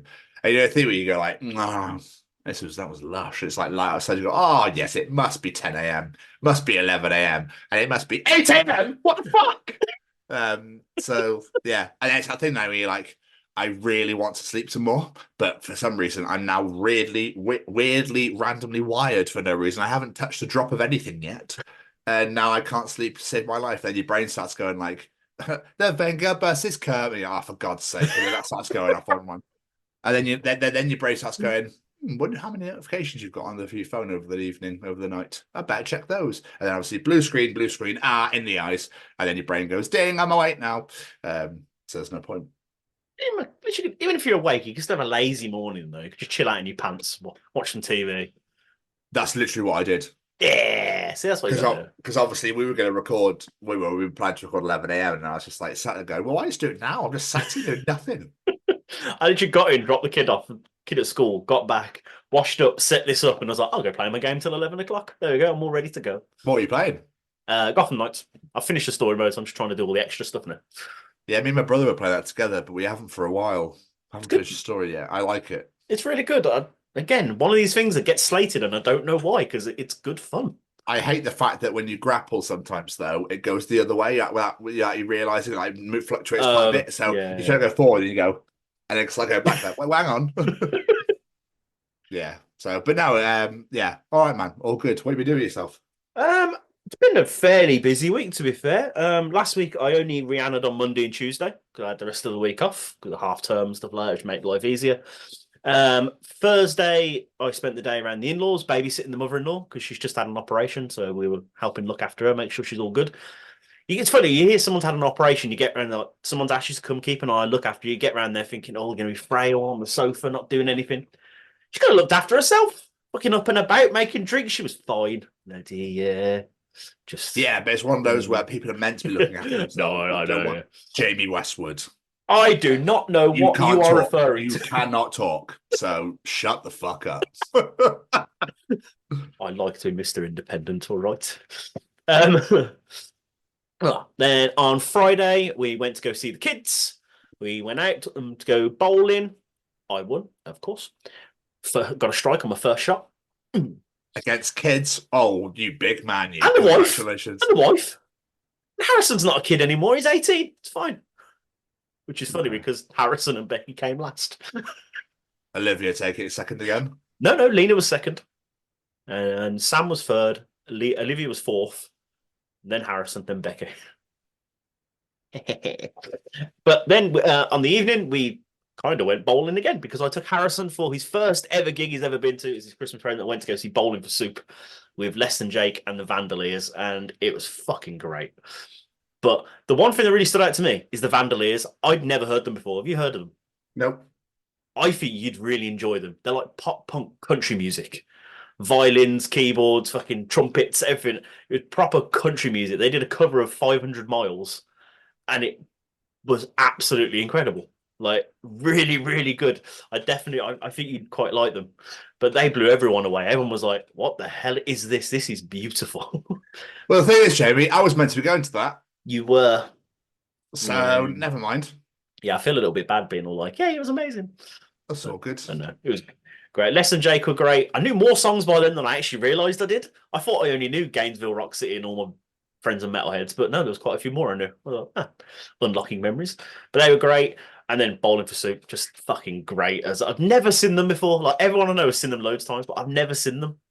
So I was actually quite happy to finally get to see them. But they were brilliant. My favourite thing, though, just being a dad, looking over at Harrison, and I know he's 18, he's an adult now, but he just looked like a happy kid. A smile did not leave his face the whole time he was watching him.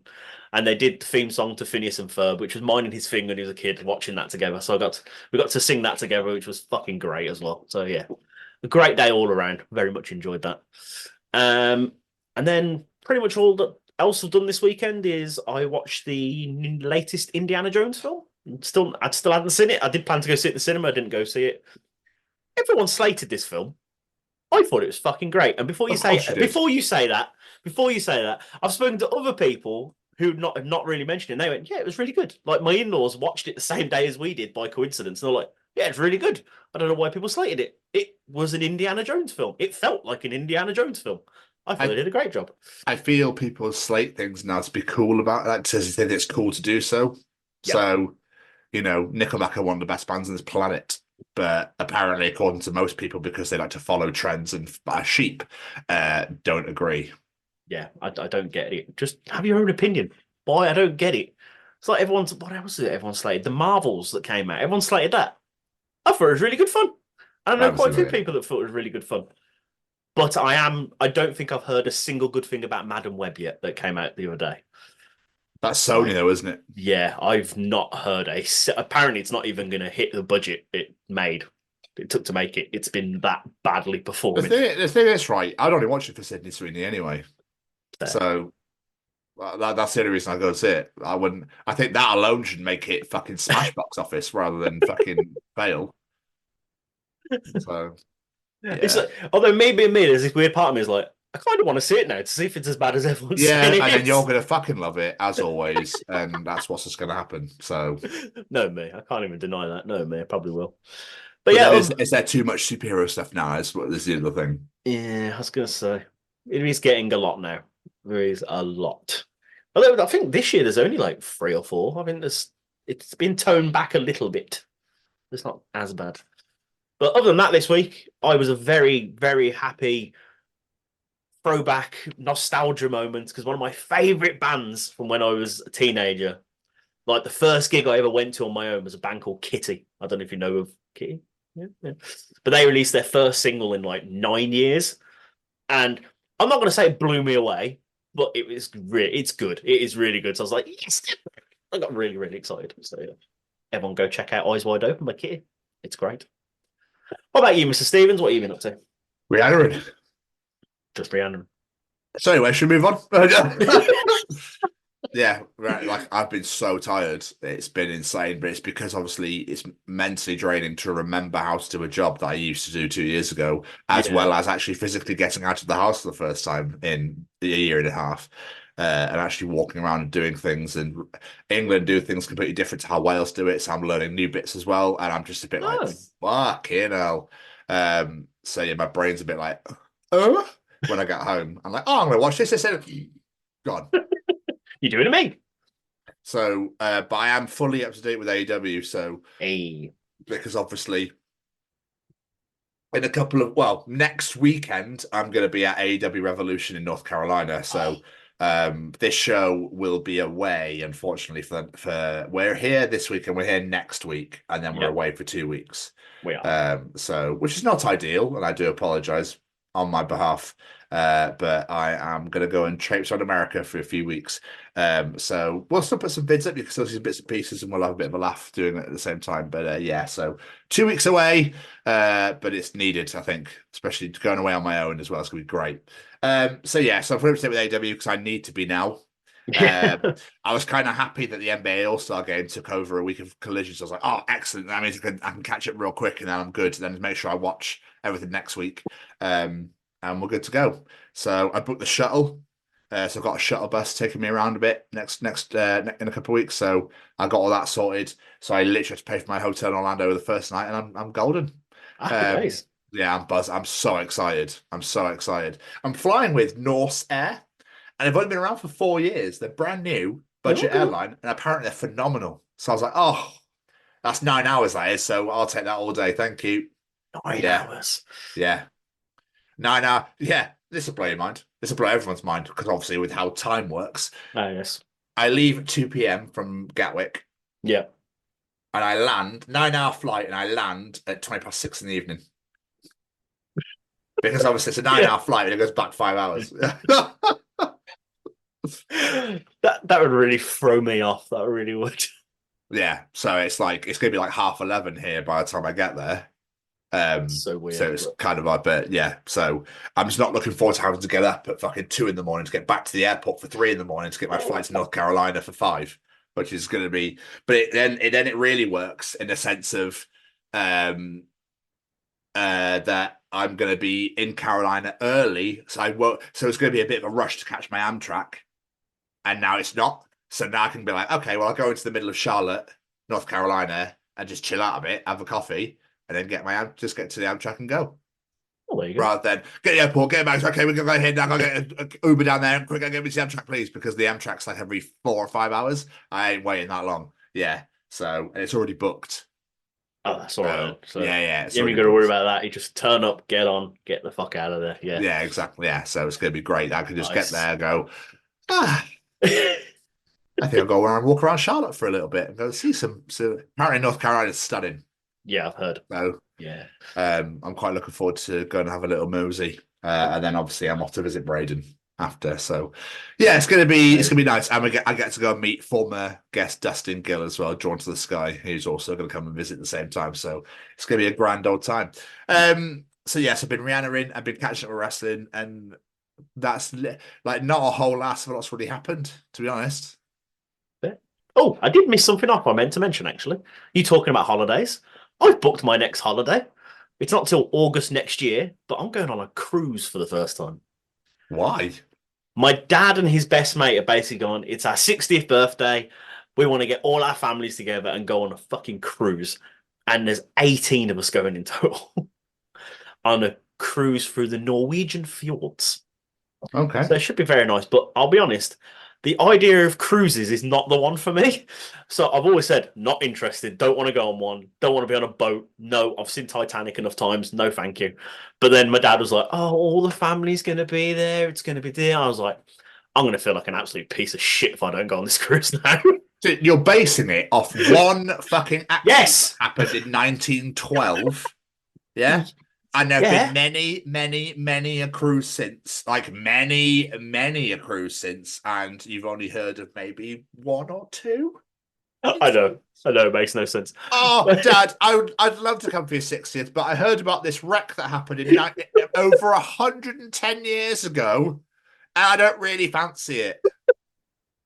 That's like me going, I'd love to. I've got tickets for Revolution in AW in Carolina, but do you know what? After that 9/11 terror attack, I'm not really feeling flying, to be honest with you, even though millions of flights go per year. I'm not really thinking that's a good idea, to be honest with you. We might get hijacked. You fucking moron. I know people that won't go in the sea after watching Jaws, so I'm not the only one. There is people that do this. In the middle at the fucking corner up like Brighton or something, or Bournemouth, off the English Channel. Oh, but what if Jaws is real? Oh, get over yourself. Fucking hell. I don't like the sea because beaches bore me, and the sea is just full of salt and creatures that live in there. I don't want to go fucking there. What? My uncle, when I was a kid in Italy, took me on a dinghy out into the middle of the ocean and pretended he was getting sucked under. So that scared the fucking shit out of me. Why would you do that to a small child? And now I don't ever go in the sea, interestingly enough. Oh, there you are. Yeah. So, but the fact that, but what if a massive shark eats me? Yeah, I think you're going to be all right on the Isle of Man, mate. All right? I don't think there's going to be any fucking sharks in minus 30-degree water. Or whatever the fuck it feels like minus 30 in there. Well, yeah. Yeah. So, no, I think you're going to be absolutely fine. I think I will be, yeah. Just, I don't know. Jesus. I'm not going to lie, I'm still a little bit nervous. Just make sure you take travel sickness tablets, seasickness tablets, because I know cruises are fucking huge. So I doubt there's going to be much rocking, to and throwing, but still, because I went to Amsterdam on a boat in 2010, didn't take any. This is a big fucking ship. Didn't take any, and it was the worst trip of my life. Okay, as I'm going to be on there for like 7 days, I'm going to make sure I take some there. Yeah, because I wanted to throw out. This was only like an overnight journey. I wanted to throw up most of the entire way, and I'm trying to walk on it. It was like, whoa. So not fun. So I highly recommend that you take some travel sickness tablets with you, just because it stops that from happening. Motion sickness is what I'm trying to say. It stops that from, because it's one of those things where you don't know you have it until you find out the hard way that you've got it. Yeah. I'll be fine. I've only been on a ferry once in my life, and that's for the Year 6 French trip. So that was it. So God knows if I'll be the same, because I was fine then, but that was many years ago. I love the idea of the French people going, I fucking they've got this year 6 children, this 11, 12-year-old. Why the fuck do they want to come to France? Well, we don't fucking need you here. Make sure it's the toilet. Make sure it's just a hole in the ground. Fuck them. Don't give them any porcelain whatsoever. Just give them a weird fucking hole in the ground, and they have to aim. You want to have a shit? Have a squat over that, monsieur. What did you say? Porcelain and French accent really tickle me. I don't know. It really got me out of all that. Porcelain. Porcelain. You have no porcelain, you fucking shit in a hole. You scummy English bastard. And I do believe, according to the accent, they sound as they're from Birmingham, so it's a shit area, a shit hole. Fucking make sure they have to shit just in the ground. You have to bury your own shit. You can't even use the holes we made for you. Anyway, I have a revolution to plan. Oh, Christ. Oh, should we move on? Yeah. Yeah, okay. Yeah, let's do it. I think the French will be very angry at me at this point. Probably. I had a weird... Someone keeps trying to hack my emails, right? Good luck, whoever you are. And I feel that because I was taking the piss out of Russians last year, that potentially they might have said it and gone, I will fucking show you. Bring me the vodka. I must hack this twat's email. Ah, shit, you've angered them again now. Yeah, what are they going to do? Hack your email, apparently. Nuke the entire world. Nuke that one house in Cheltenham. I'll show that bastard. Let's not do that up. Anyway, I believe, Jamie, according to my watch, that we're all caught up. We are indeed, sir. Hey, what's going on, everybody? This is Braden from Say We Can Fly. Just letting you know, got a brand new merch store out there. Please let me say the link. Let me say the link, please. Okay, yeah. Okay, yes, you can say the link. Yes, all right. Okay. So the link for the shop. So the link for the shop is www.saywecanfly.shop. All right, good job, Seamus. So www.saywecanfly.shop. 10% off if you use the code. Let me say the code. Let me say the code, please. Okay, fine. You can say the code. If you use the code. The code is The Chronicles. What? No, it's not. The Chronicles. No, it's not. It's The Chronicles, Seamus. Yeah, that's what I said. The Chronicles at checkout, all right? You get 10% off. 10% off? Yes, they know. They know, Seamus. Okay? I'm just trying to help, all right? Visit www.saywecanfly.shop and use code The Chronicles for 10% off your order. Available at participating Say We Can Fly restaurants and web stores. Some restrictions may apply, but probably not. I do believe, Jamie, it's time for your favourite segment of the week. Yes, it is indeed, my friend. It's time for Callum's Treachings. Ooh. Do you want to know something? Callum will be able to tell you in Callum's Treachings. Is cereal soup? Ooh. Hello, this week's Treachings come from the set of my own podcast, That Gym Couple Podcast, that I host with my partner Lucy, where we discuss all things gyms, fitness, gym anxiety, and a bunch of other stuff in between. If you do have the opportunity to come and check us out at That Gym Couple Podcast on Spotify and YouTube, we'd very much appreciate it. So, Jamie, Callum is back for another week of Treachings. Might as well. I've gone with the French theme. I might as well carry on. Might as well. Jamie, what is Callum teaching us this week? It's unfathomably easy to ruin your own life. Fuck, that's dark. Very. So true. It's one of those things where you remember how we talked about, as we talked about with Molly Haynen, and we talked about how you walk over a bridge and go, I could just throw myself off that. It's so crazy. It's so weird that those intrusive thoughts come in every now and again. It's just like you can pick up a gun and go, I could just shoot myself if I wanted to. It's terrifying, isn't it? Yeah. It's like, I could easily just pack my bag, fuck off, and leave my wife and kids and never be talked to by anyone ever again. It's really easy. I mean, you should totally do that. But like, it's just not your kids. But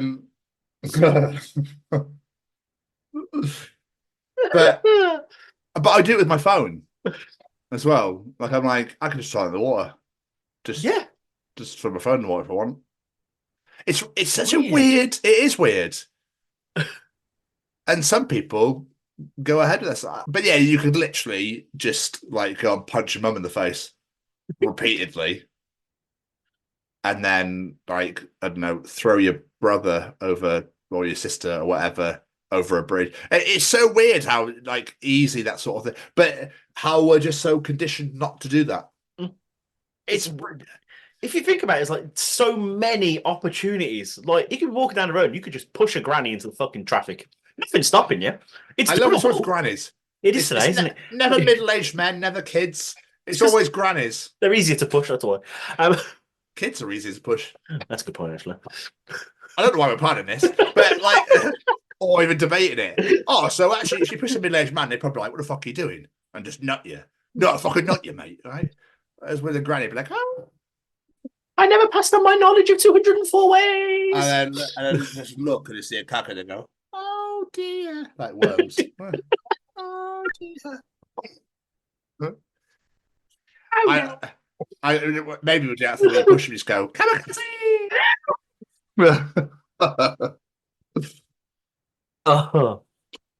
Wow. But yeah, it's yeah. I've never, not once has it ever crossed my mind that I'm just going to punch my mum in the face, ever. No. Like, never. I've never thought that, ever. No way. But some people, unfortunately, can be wired that way. And there's nothing stopping us from doing it. I know we're not going to, but there is nothing stopping us. Yeah, it's crazy, man. It's so weird. You can literally just quit your job, not pay any bills, not pay any debts, not pay anything. Don't feed yourself. That's like, weird. Yeah, you can just like completely destroy your life for just blink of an eye. Mental. Wow. I mean, the government are trying to do it for us, but still, it's like, yeah. So when people say, "I've just got no self-control," I'm just thinking, well, actually, you kind of do. There's a lot of things you could be doing. Got a lot of self-control. Yeah. You've got a lot of self-control. Yeah. First things first, we're having this conversation in public. You're not in prison. You're not dead. So things so far, you're not deciding to just walk into that road for no reason. See, there we are. I like it. What a weird and dark start. I know, but at the same time, I like it. It gives a bit of a good reflection. I like it. Going with the French name, it's je ne sais quoi. Yeah. Yeah. Bit of voulez-vous avec quoi? This what? I don't think it means that. Oh, okay. Bit of Lady Marmalade, if you know what I'm saying. Anyway, what else, Jamie, is Callum teaching us from Marbella this week? Finding a pound on the floor in the 1800s must have been wild. Did pounds exist back then? It was like shillings and stuff back then. I think they were notes, weren't they? I think.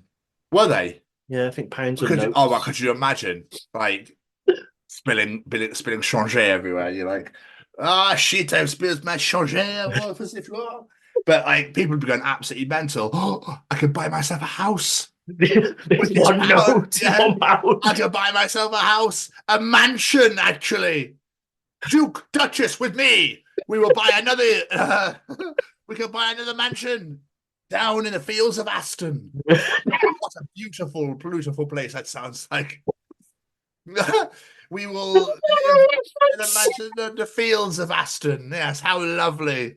The Duke and Duchess of Aston, that's what we'll call ourselves. I never thought Aston would be referenced on this show. Great. But Lord Solihull, what are you doing? Nobody should go to the Midlands ever. It's a dark and dangerous place. It's okay. It's because they haven't been built on yet. They're just 4 whole fields. But weirdly, drive cars over them and call themselves Brummies. Have you ever heard of this? This is so strange. Entirely, deeply strange. But yeah, wild. Bring the mead. We need the mead. All the mead and the wine. Lovely. I've got a pound. This is going to last me fucking years. I could even pass on the change to my kids and my grandkids. What's a pound get you now? A loaf of bread, a pint of milk? A pound can't even buy you anything in Poundland anymore. Like, everything really, in there.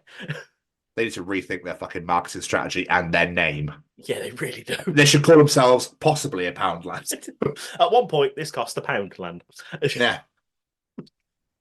No longer Poundland. Yes. A couple of Poundlands. Or possibly a fiver.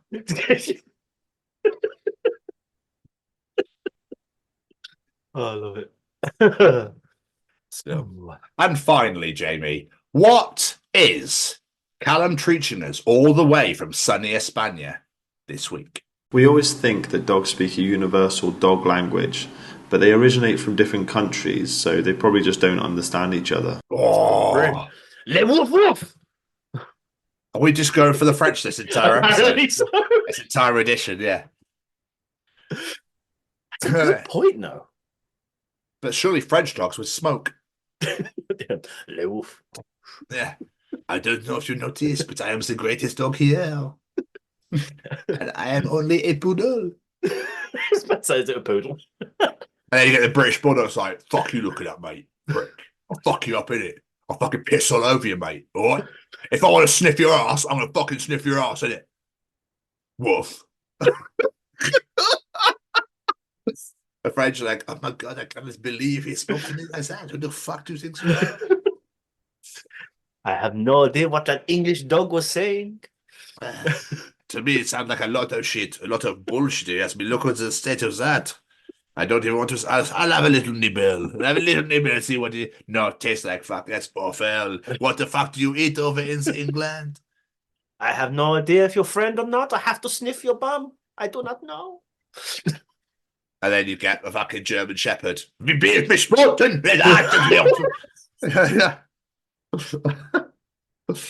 Nicht gut, nicht gut. Sniffing some ass. Das ist sehr gut, ja. Sehr gut. I fuck it. The Germans just want to fuck all the time. And then dogs tapping their paws in their ass like fisted. Pouring.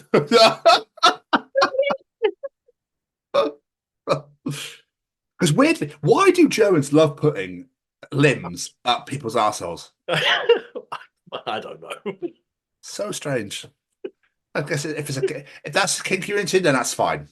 Yeah. But I can't imagine that's fun or nice in any way. You're right, love. I'm just going to fucking shove my entire fist up your vagina. Is that okay? I don't think they're from Yorkshire when they say it. This fist up vagina, yeah.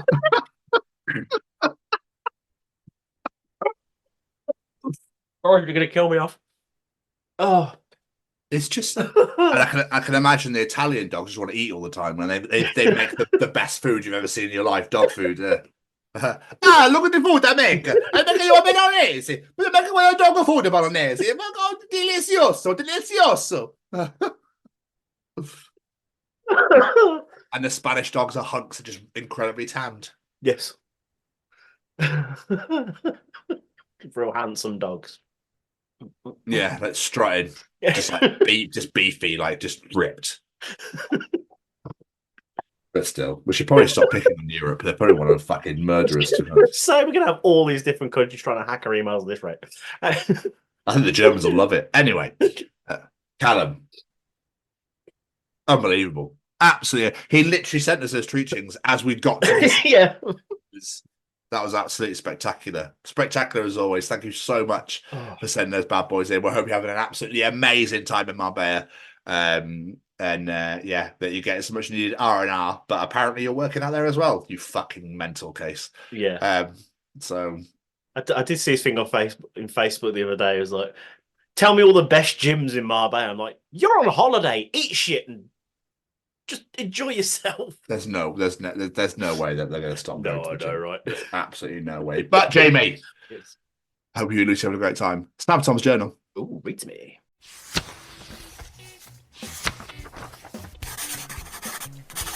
And welcome to another edition of Tom's Journal. So, Jamie, me in a meeting. God, this could have been an email. Me receive an email. Look, I'm just going to hurl myself into the sun. So true. I hate checking my emails at work. I'm just like, oh no, what's wrong? I'd love getting emails. Yeah, it's when the phone rings. I'm like, no. Oh yeah, that's worse. Yeah. At Specsavers, the phone rings so much, I never answer it. Fair. No one said anything, but I'm still not going to answer it. So the worst one is when they phone you to ask you to come see them to tell you something that they could have either told you on the phone or just quickly put in an email. always Bastards. Right, don't join in. Okay. Alicia Keys in New York. Me, concrete jungle, wet dream tomato.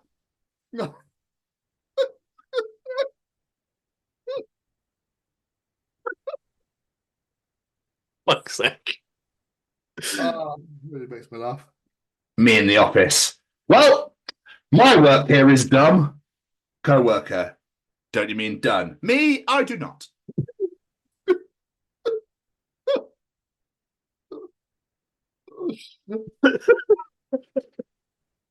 Oh yeah, test to that one. So you realise that Magic Mike grossed 167 million, right? So if you still think girls like dad bods, keep dreaming, pal. well, Shrek grossed 484 million, just so we're clear.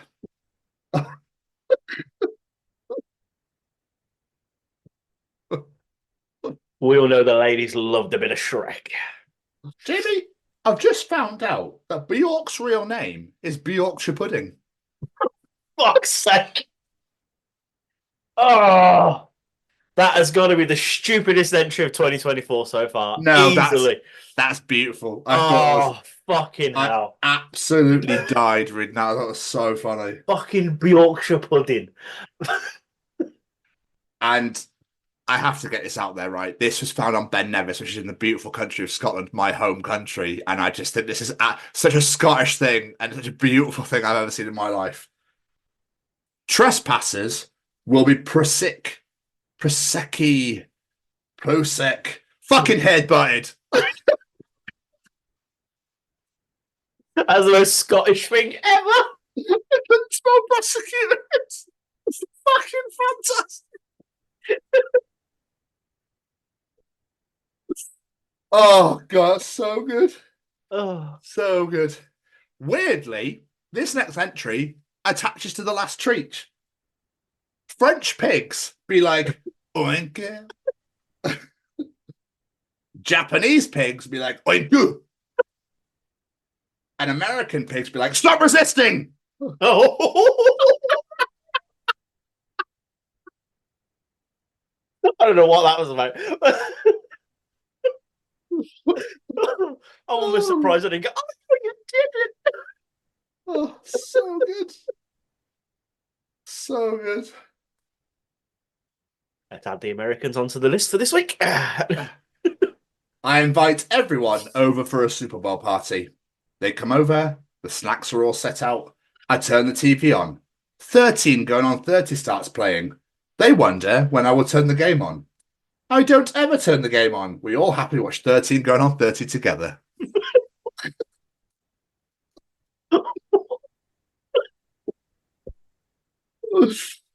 Oh.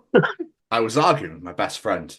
And in the middle of it, she took her glasses off and said, I don't want to see you right now.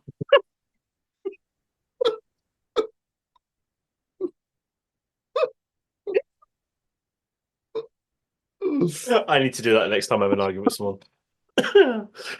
This is what I should have gone and done. Spending my Valentine's outside a nice restaurant shouting, well, you moved on pretty quickly, to random couples walking in.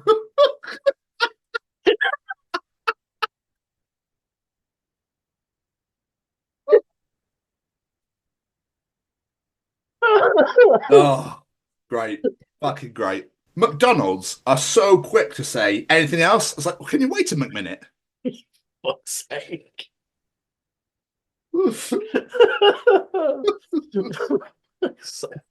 Two stupid ones this week. I'm loving it. I am loving it. Ba-da-ba-ba-ba. I'm loving it. Do you know what really, really blew my mind? Do you remember the Lucozade energy sweets? Yes. Today, I learnt that the Lucozade energy sweets were meant to be put in water to dissolve in a drink. And I went through my teenage years eating them like sweets. I thought they were eaten like sweets. Did not know that. Neither did I. I mean, now I think about it, it makes sense. But I did not know that. Yeah, I was a bit like, Oh! That's why I was so hyper after eating them. Look, I'm sorry I can't make it. I've contracted mood poisoning. Must have been something I hate.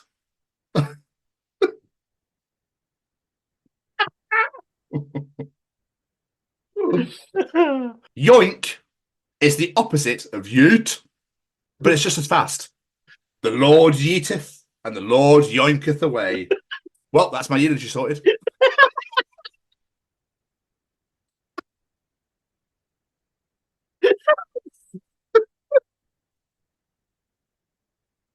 Amazing.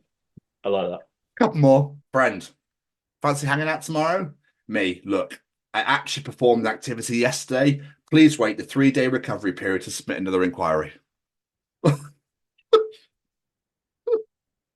The older they get, more we are like that, though, to be fair. Oh, yeah. Oh, yeah. And finally, remember Barbenheimer? Oh, yeah. Wicked and Moana 2 will release on the same day of November 27th, 2024. Watch out, Barbenheimer. Here comes Moaned. I was thinking, Wicana? That doesn't sound right. Like, where's this go? And that was another edition of Tom's Journal. Bravo, sir. I enjoyed that one. Oh, so good. So good. The Yorkshire pudding, though, just fucks. Phenomenal. Phenomenal. You can't be angry at that. Fucking brilliant. It's about getting into schools and talking to young people because, you know, I know that people can change. And it's about talking to people and getting them to understand and perhaps step back from violence and prejudice and whatever. And we just need to work together and keep on the good fight there. Absolutely. Hey there, guys. We are ecstatically happy to announce that we are associated with the Sophie Lancaster Foundation.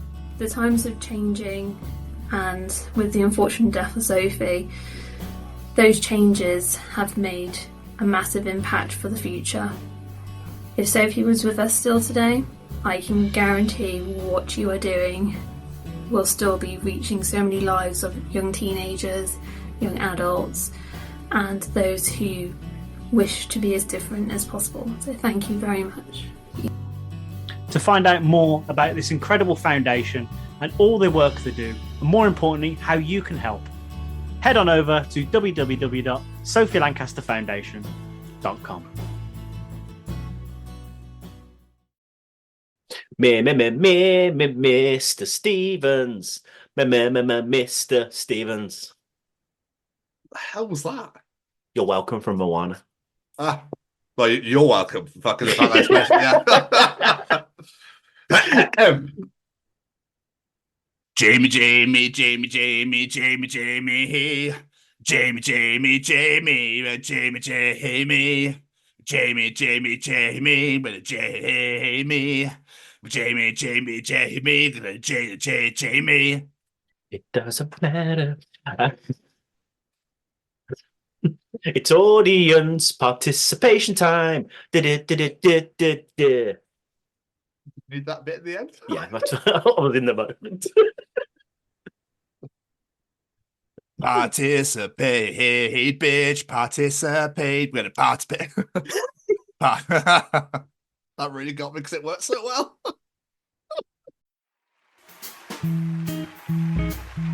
Ladies and gentlemen, it's time to participate in Jamie's participation challenge. I'm starting to feel like this intro is becoming longer than the segment itself. 100%. Anyway, this week, he said, with the release of the amazing trailer for Deadpool and Wolverine last week, this week we are asking, what two fictional characters would you love to see team up for a movie? What say you, Mr. Stevens? Mrs. Doubtfire and Ace Ventura.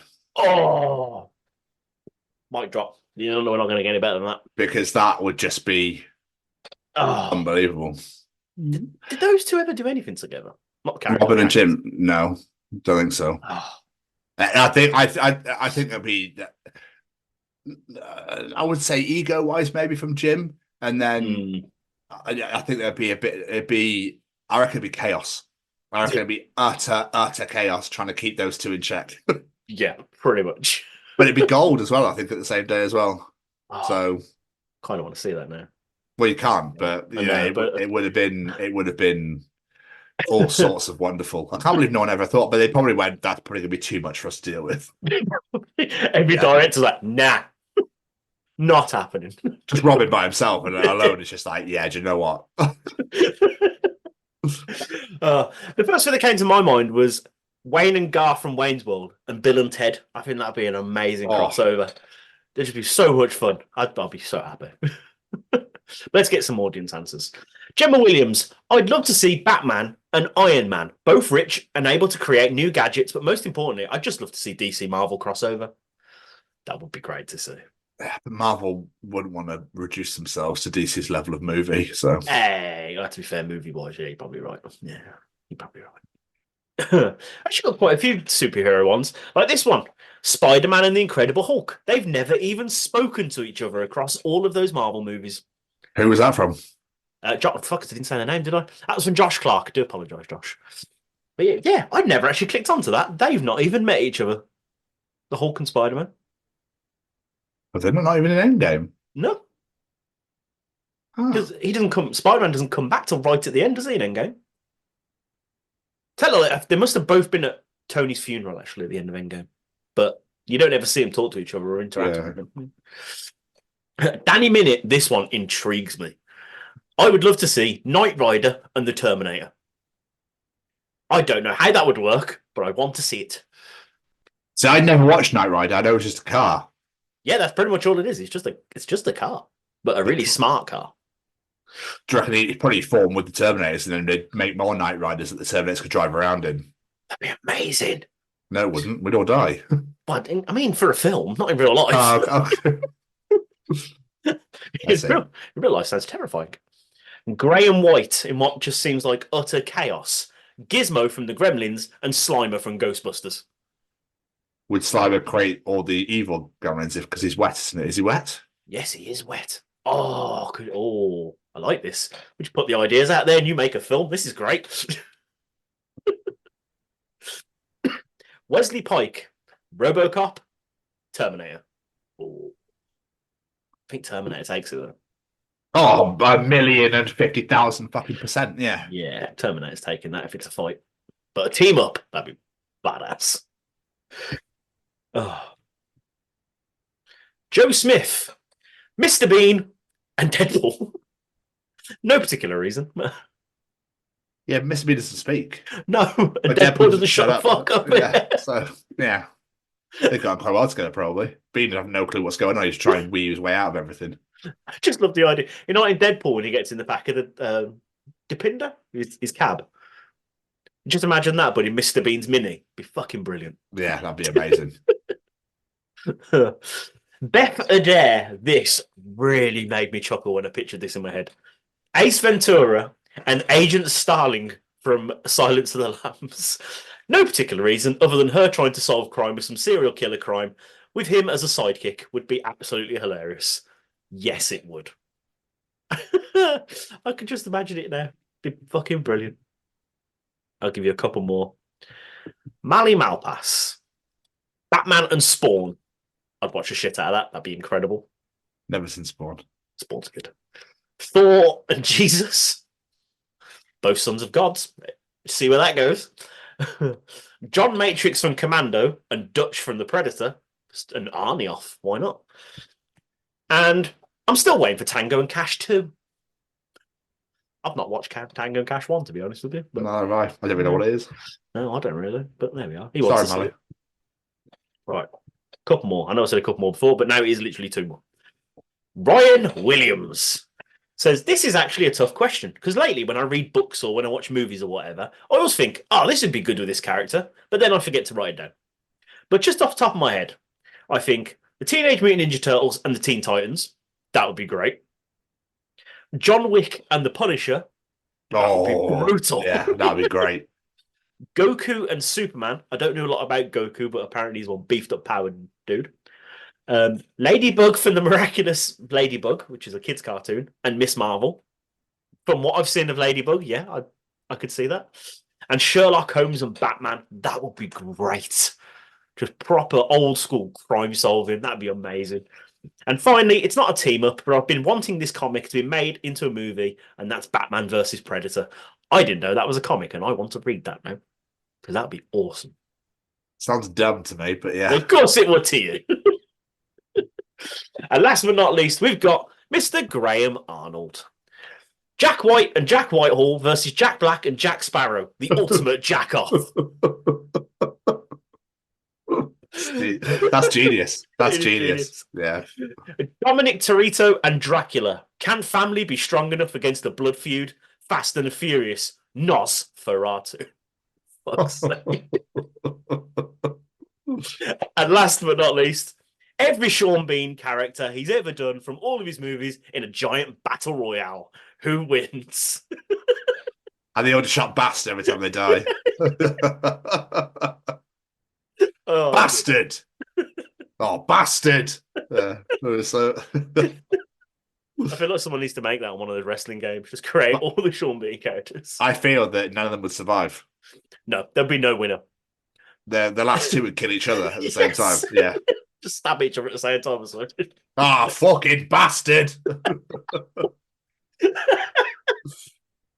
Be great. Oh. That'd be great. But thank you to everyone that participates in Jamie's challenge every week. We really appreciate it massively. It's absolutely amazing. Thank you.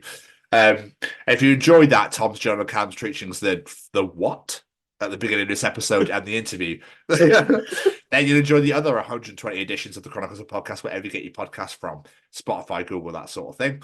But mainly, we want you to come to all our social media at TCO Pod or the Chronicles of Podcast, depending on where you are, or our YouTube, the main area, the main cruxy, deliciousy part at the Chronicles of Podcast. Make sure you hit subscribe because that'd be great. Hit the bell to get notified when new videos are released, and comment to your heart's content. That's social media at TCO Pod and YouTube at the Chronicles of Podcast.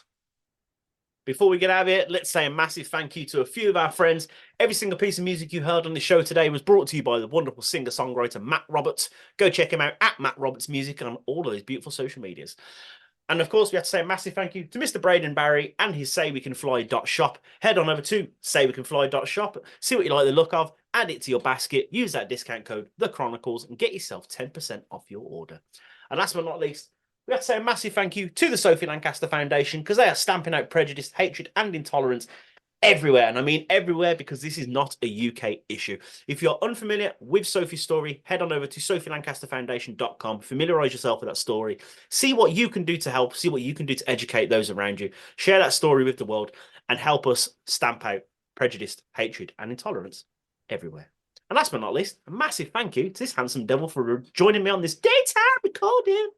We love a daytime recording. Yeah, thank you to absolutely everyone that's participated and joined in with this week. We appreciate you watching and and taking us into your face and your ears on a weekly basis. Massive shout out and thank you to Jacob from Record the Remains for joining us this week. Absolutely incredible conversation. We hope you all enjoyed that as well. And Jamie, another delicious episode in the bag. Absolutely, sir. We enjoy these editions week on week and we love it so much. And as for this week, we'll see you all next week. Goodbye, everybody. Bye.